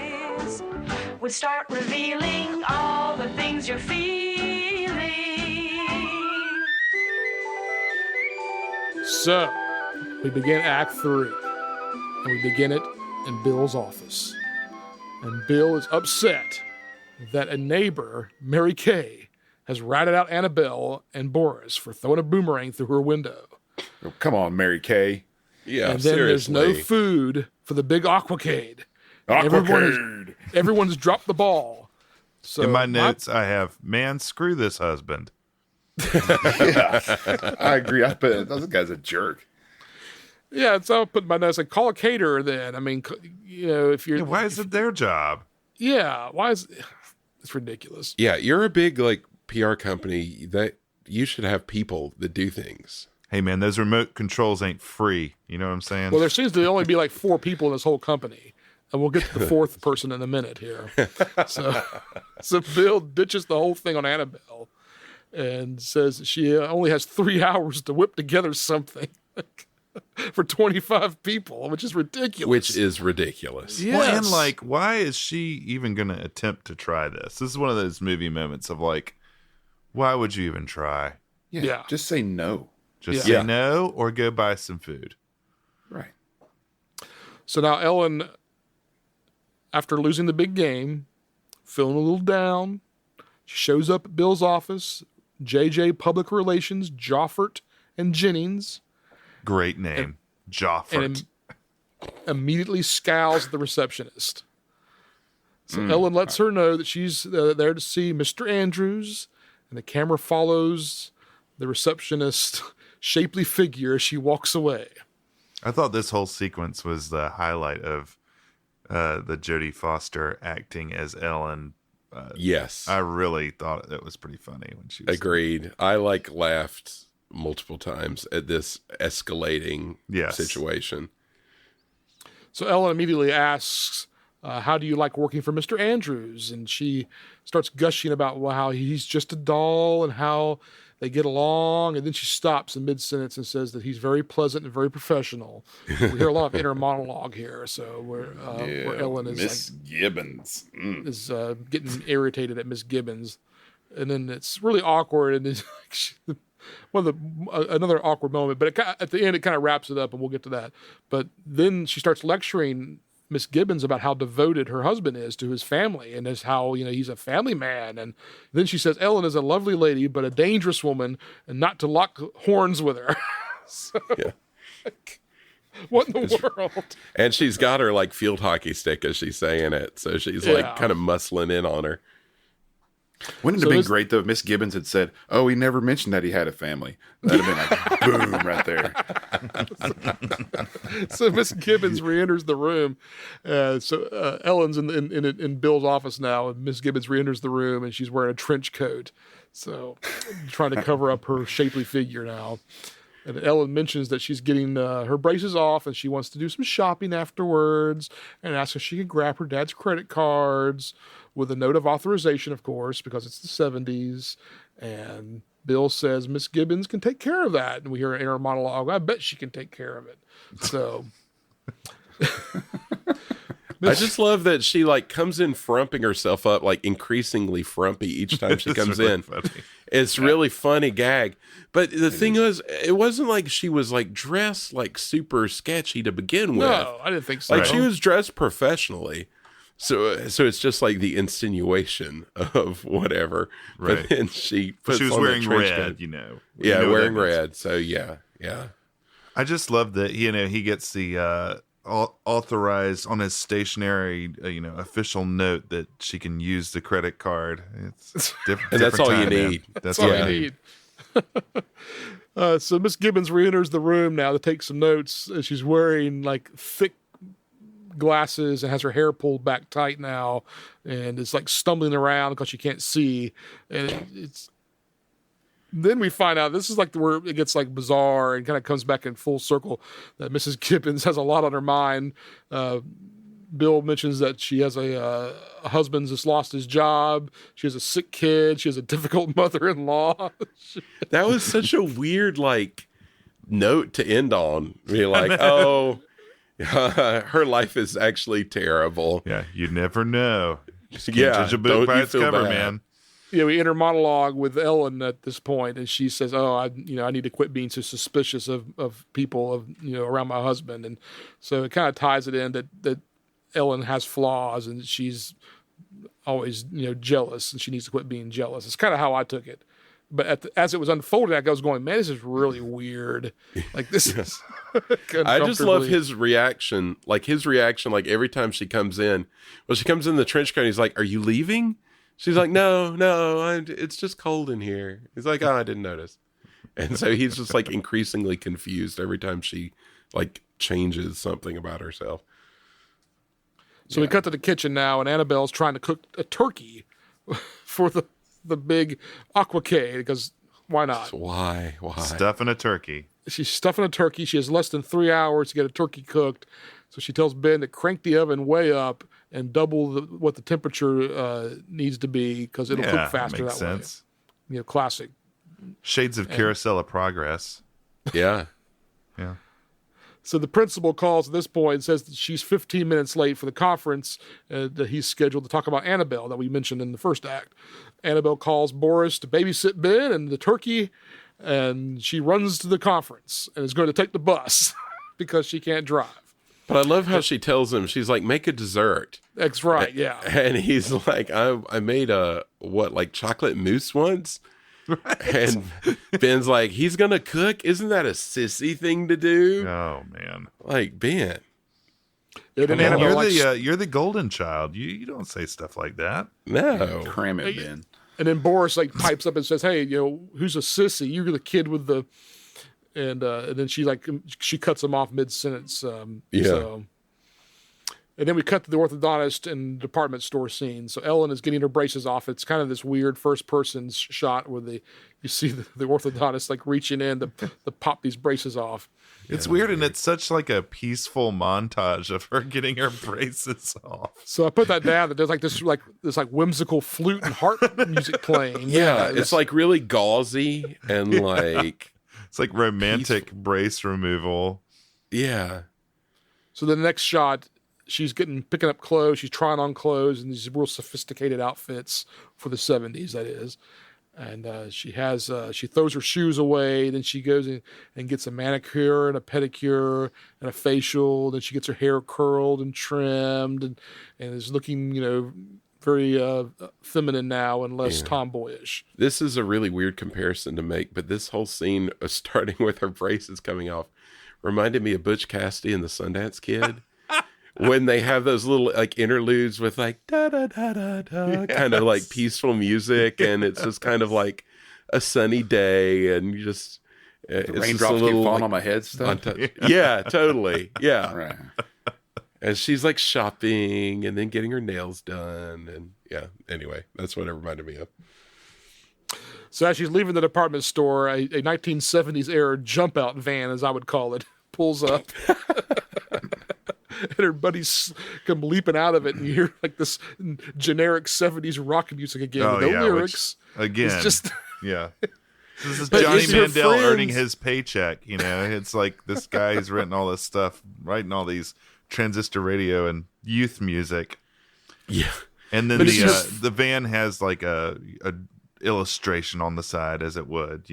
Of course, yeah. It's a really good one, but it's her friends, but it's also the ginger bully. And I'm why are the D-bag bullies hanging out in the party van with her friends? And we see the skis on the top, so we assume it's the ski club van. So they all have their skis. They're heading to the big aquacade.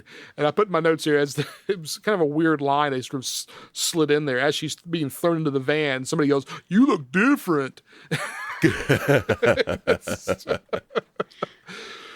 So back at the school, Annabelle is now meeting with the principal, who happens to be Boss Hogg. I'm sure all of you picked up on that.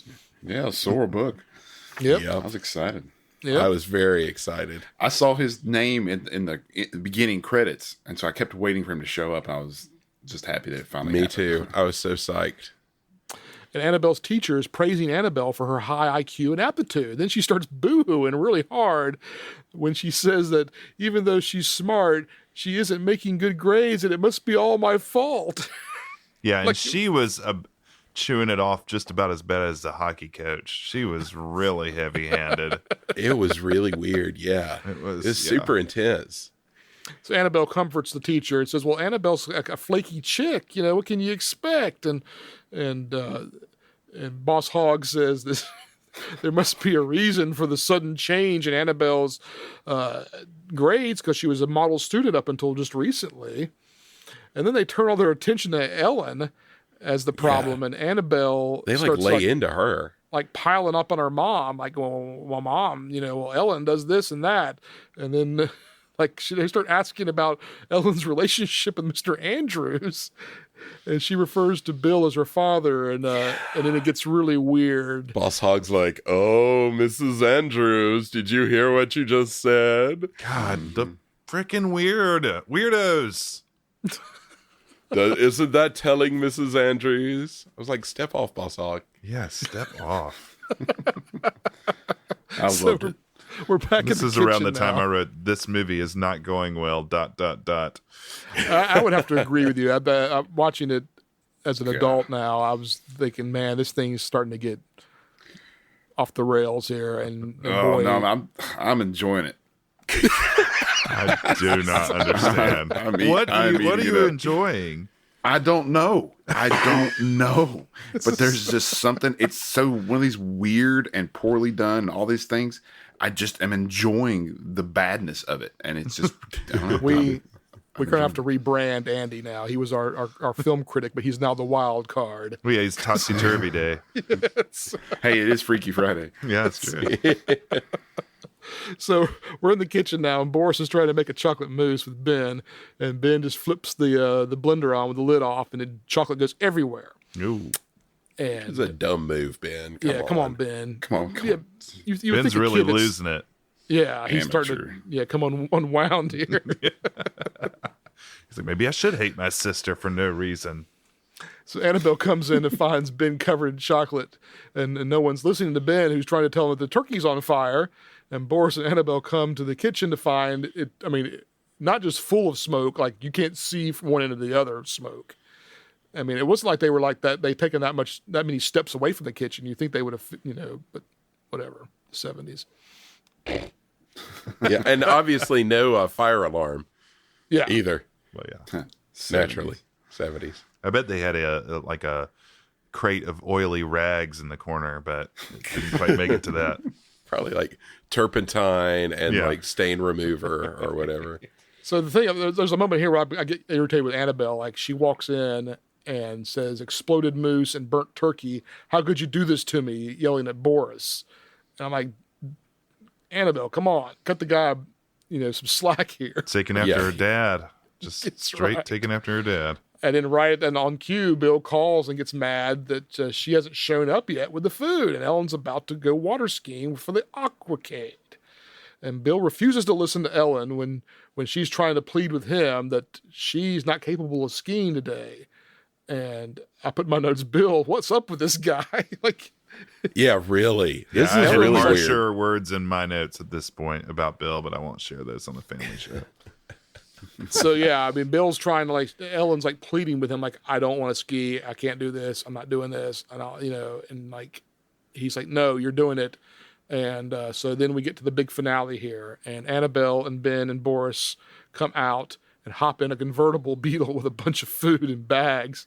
I just have one line I want to, because she has some funny lines, Annabelle does, as just these little funny throwaway lines as she's trying to get everything under control.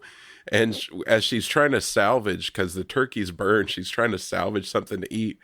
She's like, we've got some kibble and some, I don't even remember what else she says, but Noodles. she says, we'll make a New Orleans casserole. That's right. Like, what is that? We'll make a New Orleans casserole.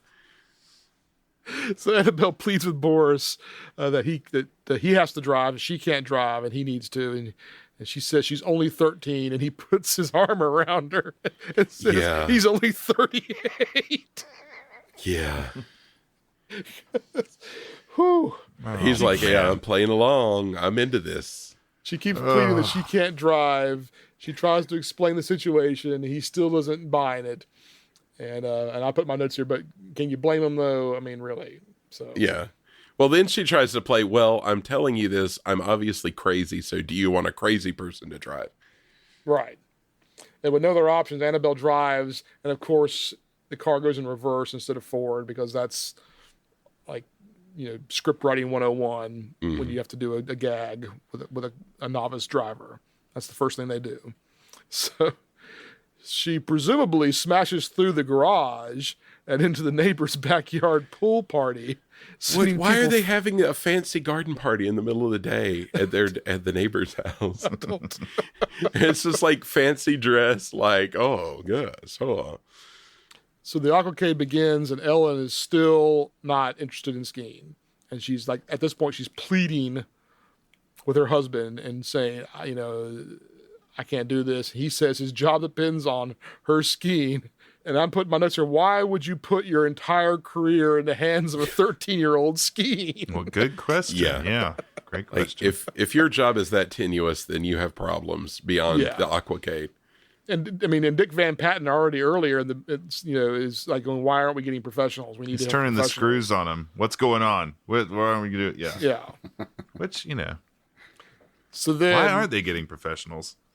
Bill has the biggest jerk moment of the whole movie here. He hands Ellen the ski rope, and then waves at the boat driver and says, take it away, Charlie, or something, and drags poor old Ellen off into the water. And Ellen goes, yeah, I watched that. I said, I can't believe that's what, So now Annabelle's behind the wheel of the car. They're flying through town and almost causing wrecks. There's a great scene there where Annabelle drives the car up on the sidewalk, and she's driving down, and there's a guy walking with a bass, and his reaction, he just jumps out of the way, and then followed by there's a guy on crutches, who just suddenly starts running with a broke foot. I mean, I'm serious. I am not joking. I was literally laughing out loud. I was enjoying this scene so much. I did laugh at that. The crutches reminded me of like an 80s movie, like a New York 80s movie. Yes. Just straight from it. Yeah. Absolutely. Totally. I did laugh at that because it was a fun stereotype. Yeah. So as Ellen's about to jump over a ski jump here at this point, and at the same time Annabelle's about to jump her Volkswagen Beetle in a construction zone, very Dukes of Hazzard-esque, they both ask that their bodies get back to the right person, and we hear the funky music play again. And this time they switch places as well. Like now Jodie Foster's in the driver's seat driving the car, and Barbara Harris is now skiing in her evening gown. And those were some crazy skiing stunts. I mean, they look dangerous. So just to clarify, they have changed bodies, but not souls. So they're still in danger. Right. They've just changed bodies. So a police chase is now ensuing with the car as Bill. What's that? Because the police cars went flying off that transporter truck, right? Yes. That was good. So yeah, she makes an illegal left-hand turn. Yes. Which was great because it zoomed in on that driver's face, and then the police cars just came off, like 3 of them came off. Yeah. It was really strange. You got to lock that down. Yeah. Yeah, and that chase is reckless too. I mean, yeah, they're like it's like Burbank. They're like just flooring it around Burbank. Right. So Bill notices his wife is now on the skis and is trying to play it off with Dick Van Patten and Mr. Jennings there. Like, why wouldn't anybody stop this? They've just at this point changed bodies. Like stop. All part of the show, folks. They're like, oh, your wife, she's so crazy. So the boat driver now falls out of the boat, like he's going in a circle, and Ellen is like flying around, and then he falls out of the boat, and now the boat's careening out of control with Ellen skiing behind it.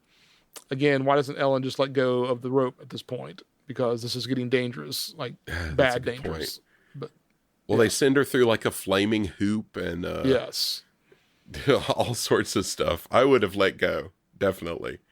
So as back in the Volkswagen Beetle now, with Jodie Foster behind the wheel, with Annabelle behind the wheel, Mrs. Schmaus is leaving the liquor store with a fresh bottle of booze and hops on her bike and joins up with a bunch of cyclists that are passing by. And they stop, and they're crossing the street in front of a Sir George's smorgasbord house. Which I looked up and is a real was a real restaurant. I did too. I looked it up too. Yeah, it was a restaurant from the 70s and the 60s. But like apparently lasted into this millennium in some locations. There were some Yelp reviews for them.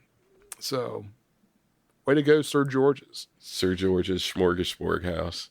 I mean, I was looking at what they served, and it reminded me a lot of a Western steer, Jeff. Oh, now you had me at smorgasbord, but now even more so. But we got to talk about this housekeeper. And the Beetle goes flying by, and Mrs. Schmaus pops a wheelie to keep from getting hit by Annabelle's driving. And it's this really bad effect where you see the bike spinning around in a circle in 360, and we clearly see what's holding the bike up on the road. Like I put that in my notes. Yeah, and she's like yelling, sort of drunkenly yelling, and like, "Hey, drunk driver! Yeah, you got out of my way, kids!" Yeah, and then it's- Ben's yelling at her too about popping wheelies and how cool it was. So we cut back to the marina now, and we see more skiing hijinks. Ellen's going off onto the beach now, and then she's jumping over some guy. It's sunbathing on the beach, and she jumps over a bush into a swimming pool, and then through the pool, and then back onto the beach, and back into the water again. So it's really the pratfalls and the gags are getting bigger and bigger now, and we haven't even gotten to the biggest one yet. So It's just going on for so long. Yes. This is starting to get. I mean, that's what This is like I'm starting to feel the Ralph's vibe here. A little Yes. No. bit. Yes. Absolutely. I see what you're saying, but I'm still enjoying it. So I have on my notes here. I have the police car chase. I said someone's going to have to take it from here. It sounds like Andy's going to need to take it. Oh yeah, I mean, to me, the climax of the police chase is when they get down to the L.A. River. yeah, Yeah. I was like, whoa, we're down in like the Terminator 2 territory here, and but then the cop car that goes to the triangle is a triangle drain or something. yeah. Yeah, and then the police car comes out and it's shaped like a triangle. I mean, I loved it. That was a good effect. I will say, Funny. the practical effects with the cars were really good. Like the way they did that, the triangle and then the one they split in half because it hits I don't know where the path diverges. It splits it in half. That's pretty that was wild. executed so well. How they did they split that car right down the middle. That was I remember amazing. that being in some kind of montage. Probably, I don't know. Yes. Maybe it's in that Walt Disney and You song I think it or is. something. But I remember Yeah. seeing that and never knowing what that was from. And then finally, because of this podcast, I know. I think that's what it's from. Yeah. I put in my notes that Andy's going to hate this, and then I'm completely off wrong. Andy loved every minute of it. Opposite. I loved it. It's not April Fool's. I'm so confused. I love like the campiness of when they first come out of the LA River, the first cop car that comes after him hits that ramp and does the thing where it goes up on like two wheels, like on its side and like holds there. And it's just so like Dukes of Hazzardy, like you could see the guy in the car like holding it in place, and it's just like, yeah. Stunts. Look what we can do. So back at the skiing, Ellen loses one of her skis, and it goes flying into the barge now. And Yeah, we got to talk about this barge too. It's like not punches a even hole a in the barge. It's like a pontoon with like a really short roof on top of it. Yeah, and it's they're like all a- standing on it, just crammed together. And I'm like, what in the world kind of presentation is this where you have to be just completely crammed on this tiny like claustrophobic pontoon? Yeah, and it was like unstable to begin with. It's Right. kind of got like tiki thatch on top, kind of. Mm-hmm. But it really, I mean, there's like nowhere to like lean, or it doesn't look like if you like leaned against the side, you would like fall over or fall in the water or whatever. So it's very perilous to begin with. So at this point, then Ellen somehow ends up on the redheaded kid is flying on a tow-behind kite, being towed behind a motorboat. And she is like hanging on to him now, and he falls off into the water, and then the kite goes sailing up into the air. So now Ellen's on this big kite, and it's really weird. They go straight into like the green screen of her like taking off from the water. Yeah, I mean, I don't know. I mean, just the amount of time she was on a water ski being a person who couldn't water ski, and now she's like perfectly gliding. It's just so absurd. Which is like, she must have had a ton of upper body strength to hold on to that thing, because she's not like tied to it. So it's just like her holding on to this thing as it like pulls her through the air. So let me back up here. So we missed one part. It's like Ellen joins up with a bunch of people in formation, like after the boat is running around without a driver, and she grabs, and they're holding like these like smoke torches things or something, and she happens to grab one, knock over the formation, and then sails by this firework display and lights the firework display saying, the marina's name. And Dick Van Patten is just like, it would have looked better at night. Yeah, it's weird because like the whole time he's just like, oh, so what's that? Better take a second look. And he's like, totally this guy's skeptical. He's like, this guy's so good. And he's like, I think you have the wrong sex. Take another look. It's just like he's always like naysaying. It's really weird. Yeah. Shut up, Dick Van Patten. I know, but the other guy's loving it. I wrote down one of the other boss says, this is one of the funniest, cleverest shows I've ever seen. Right? I'm like, why? Oh, it's so clever, you scamp. This is when the beetle shows up now, and the beetle comes flying onto a dock and stops just short. And then right as they stop, the motorboat goes by and knocks the dock loose. And the beetle goes flying into the water now, but floats very soundly, which was unusual. But yeah, I thought it was going to sink. Yeah, and I thought for their sake it should sink, because I wondered where the cops were. Like, were the cops going to find them, like track them down or whatever? Right, 'cause they'd be in big trouble. Yeah. So at this point, Annabelle had become a pretty good driver there by the end. I mean, she was drifting. Yeah, before she got to the dock, she drifted into that thing. The skill of these people, water skiing and driving, is incredible. Novice. So then the kite is still sailing around. At this point, it's become detached from the boat and it's free flying now. So Ellen is now trying to land this kite, and she manages to land it right at the beetle that is floating out there in the marina now. And she swims up, and Annabelle and Ellen reunite finally. And then we cut to the barge, and the barge is sinking, and Bill's boss tells him how funny this whole thing was, and Dick Van Patten, again, is unamused, but everybody else is laughing. All the clowns are laughing. Why is it funny? I don't understand, It's like the end of this, the guy who thinks everything is funny, but they're like guffawing as they're in the water, and I would be upset. I would be upset at that. So we cut to the house now, and Bill's confused. Everyone's wearing like bathrobes, trying to dry out because everyone's been wet.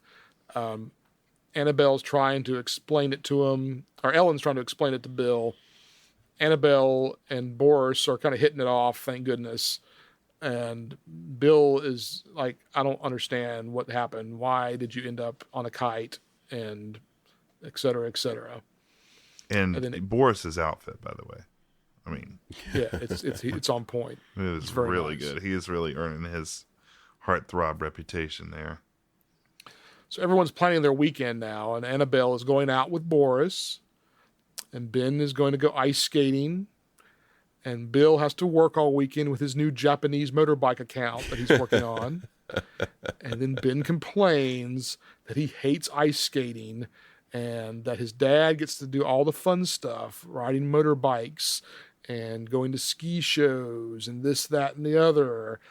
and they want to switch places, and then we get a nice freeze frame, and we hear the crazy switch music, and we roll credits. Bill, I wouldn't pursue this any further if I were you. You would not want to change places with Ben, believe me. Yeah, you don't want to change places with Dad over there. Oh, yes, I do.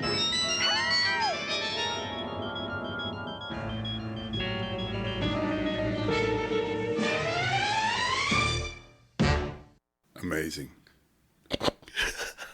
Wow. I can't believe Enough it. said. I'm upset thinking about it again. All right. Well, That was freaky. It was yeah, freaky. it was pretty freaky. Pretty freaky. Oh. All right, so you've heard what we thought. Let's see what Leonard Maltin says. In his movie guide, Leonard Maltin says Harrison Foster shine as mother and daughter, who magically switch personalities for a day. Their performances make this exceptional Disney fare, even though Mary Rogers' script winds up with a formulous slapstick chase. So that's what Leonard Maltin says. Yeah. Well, That's all? What's wrong with Leonard? Come on.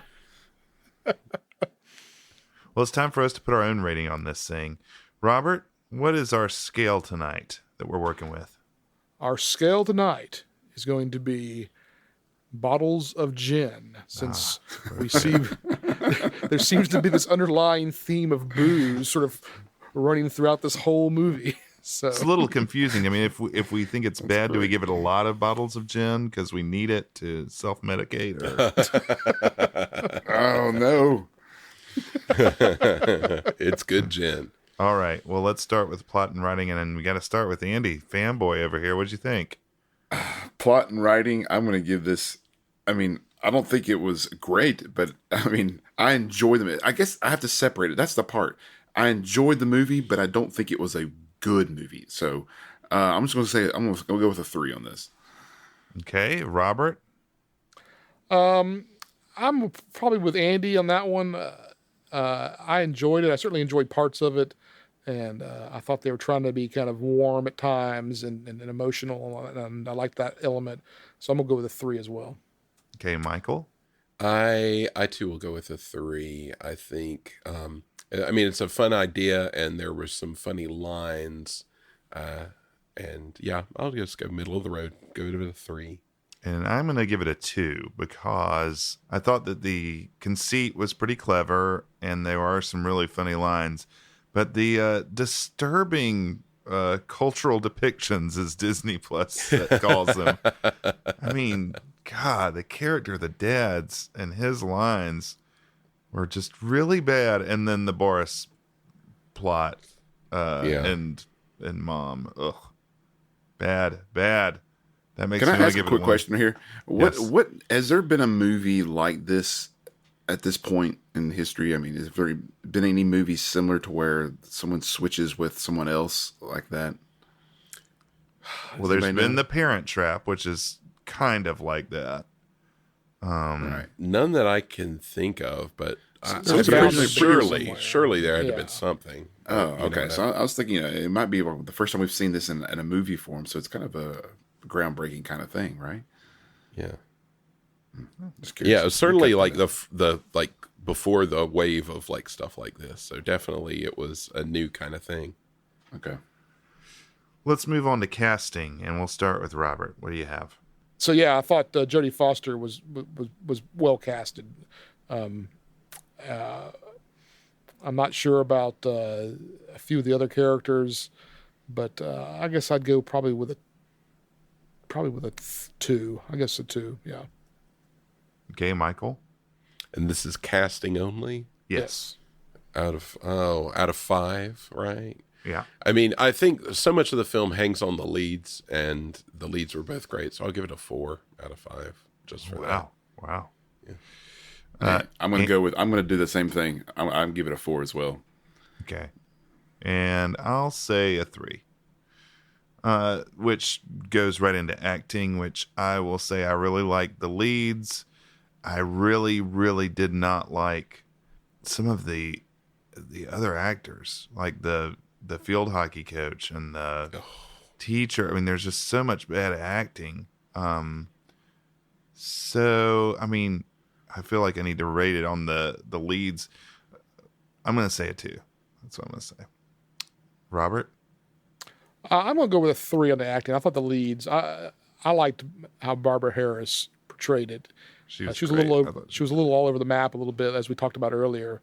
But Jodie Foster was Jodie Foster as well. So I'm going to go with a 3 here. And Annie? I'm going to do the opposite, but I'm going to still give it the same score. I did not care as much for Barbara Harris. I thought she didn't act all that well. But I thought Boris knocked it out of the park. I thought Jodie Foster did a great job. And Boris. So I'm going to bounce. Yeah. And so I'm going to go with a 3. Okay, and Michael? I'll throw in a 3 as well. Okay. Production value, Andy? Ooh, I was impressed by a lot of the stuff they did. I mean, hey, we saw Nancy Drew on a box of Sweetie Smack'em Pops or whatever that cereal was Got called. to give that credit. I mean, yeah. I mean, there was I thought it was pretty well done, so I'm going to go with a 4. Wow. Okay. And Robert? I'm going to go with a 3. There was some okay stuff, but I mean, it wasn't anything that like made me like jump out of my chair with excitement. Watching it with my glasses on, like really paying attention to stuff and finding like the Nancy Drew stuff and the Rutland College or Rutland University mega horn. That stuff was kind of interesting. So I'm going to go with a 3 on this one. Okay, and Michael? I thought it was interesting that they didn't, I don't know where they shot this, but they didn't seem to use the Disney backlight. It seemed like they were shooting on location, which was interesting. Like for the like the shops and like the outdoor kind of stuff. I thought some of the practical stuff in the police chase was fun, but like the blue screen with the Aquacade was pretty rough. So I'll split the difference and give it a 3.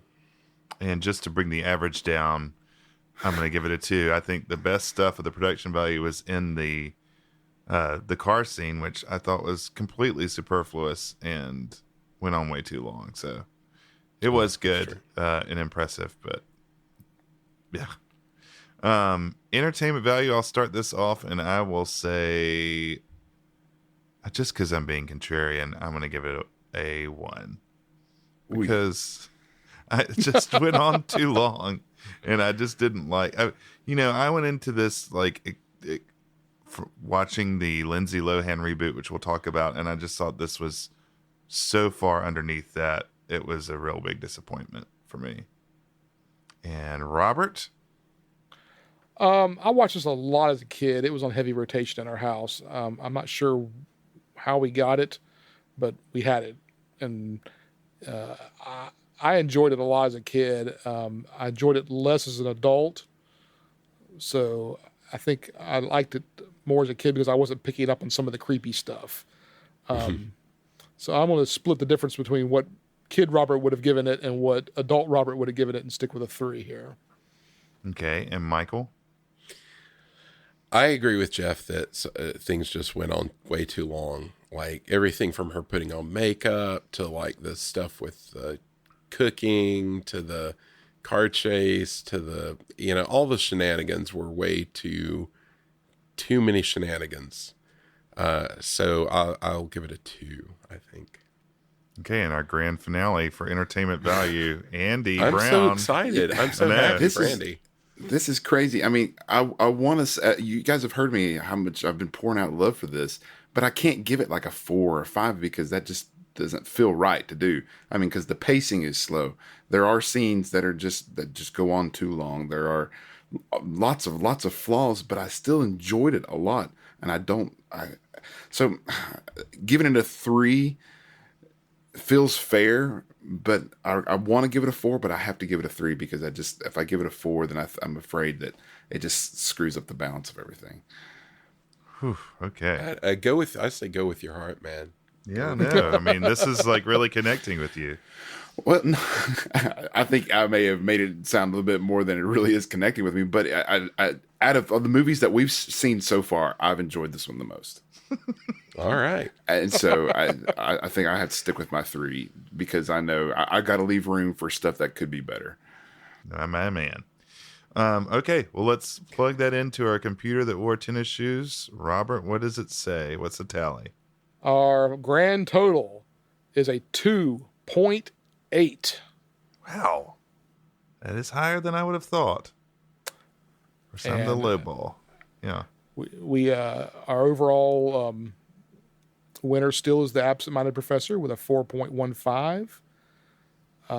This comes in number 2 now on our list. Unfortunately, Gus and and Boat Nicks are bringing up the rear still. Yeah. So Where's Three Caballeros? there's a 2.275. Okay, so it's close. It was divisive. Yeah. Yes. Very divisive.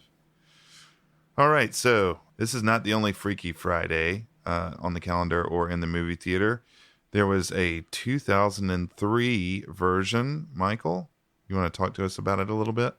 Yeah, well, the original was a big hit, was a big box office success, was actually, I neglected to mention this, nominated for 3 Golden Globes. Barbara Harris and Jodie Foster were both nominated for acting, and then the theme song got a nomination for a Golden Globe.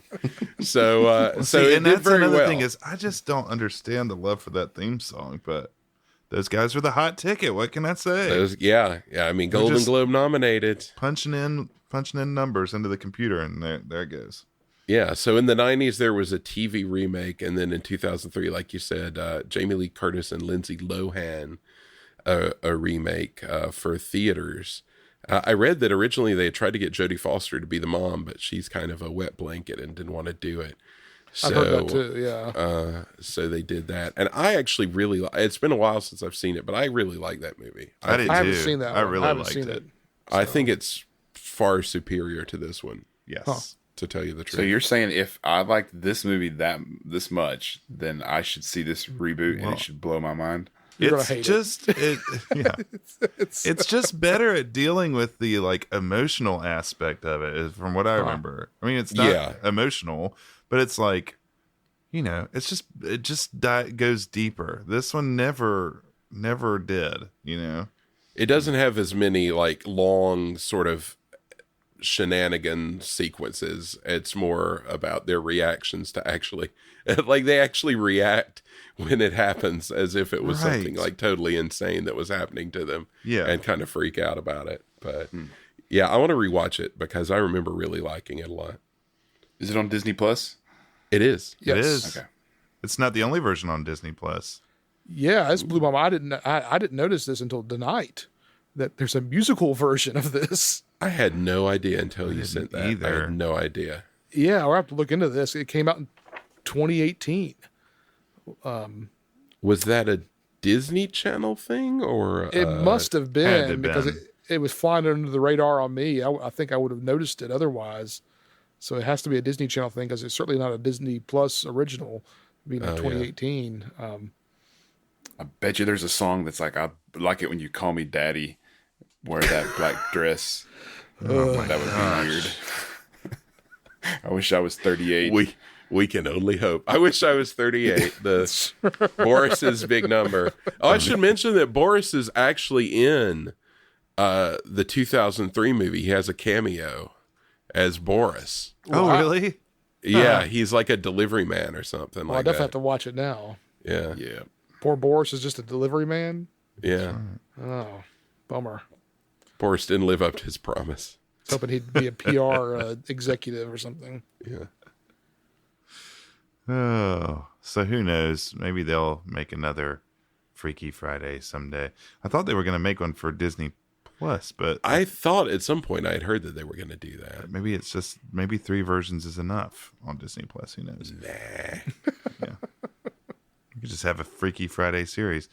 Anyway, we're going to close the books on this one. Any final thoughts, guys? I was left wanting. As I mentioned, I've watched this one a lot as a kid, and I had not seen it since I was maybe like 12 or 13. So my memories of it were a lot different. But I really enjoy going back and watching it. And yeah, there's some cringe moments, but it's the 70s, so what can you expect? I will say, yeah, their house. I enjoyed looking at their giant house and all their 70s ephemera. And I'm glad I got to mark another one off the list of Disney movies that I don't think I've seen all of. Yeah, I want a spin-off series about the housekeeper lady. Yes, absolutely. Her The drunken, drunk house. debauched adventures. That's right. Really enjoyed it. It was not the greatest movie of all time, but it had a certain charm to it that I don't know. It had my attention the entire time, and it's been my favorite movie so far. How many bottles of gin were you into by the time it ended? None. I didn't drink anything during this movie. How much did you drink during Boat Nix and Gus? Oh, God. Because you had to keep turning it off and coming back to it, didn't you? Yeah, I mean, I had to get the cleaning lady to clear up the bottles on the floor. Oh, man. Well, the next movie we're going to do was a frequent movie played in the Crawford family household. No doubt. A classic of its era, in my opinion, Flight of the Navigator.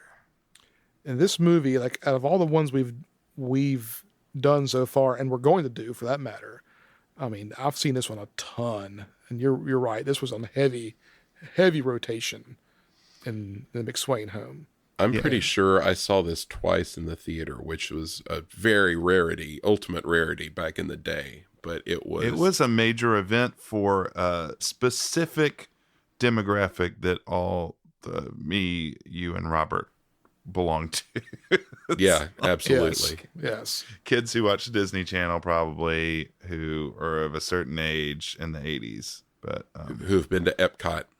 And I'll just add that all these movies that we're going to be doing from here on out will be on Disney Plus. So make sure you tune in. He said it. So, yeah, watch ahead of time, and I can't wait to watch this again. I have to say, I watched this before I knew we were doing it. As soon as the day Disney Plus came out, I watched Flight of the Navigator, and I loved it, and I'll watch it again. I've seen it recently. I've watched it probably in the last year. Like I just wanted to watch it because it was good. So I don't want to give too much of it away, but our feelings. But it'll be a fun one. I'm looking forward to it. It's near and dear. Please be in touch with us. Our email is info@medfieldfilm.com. We'd love to hear from you if you have any questions, comments. We're still new to this. We'd love to hear from you.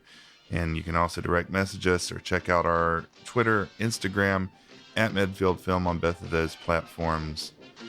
And from all of us to all of you, we look forward to seeing you next time when we talk about Flight of the Navigator. Thanks for listening. Good evening. Proud are we of mighty Medfield, our mother dear. All your sons and daughters hail to thee, Medfield College of Technology. And while we hold your banner high, rock, rock, we shout your praises to the sky, rock, rock. For proud are we of mighty Medfield.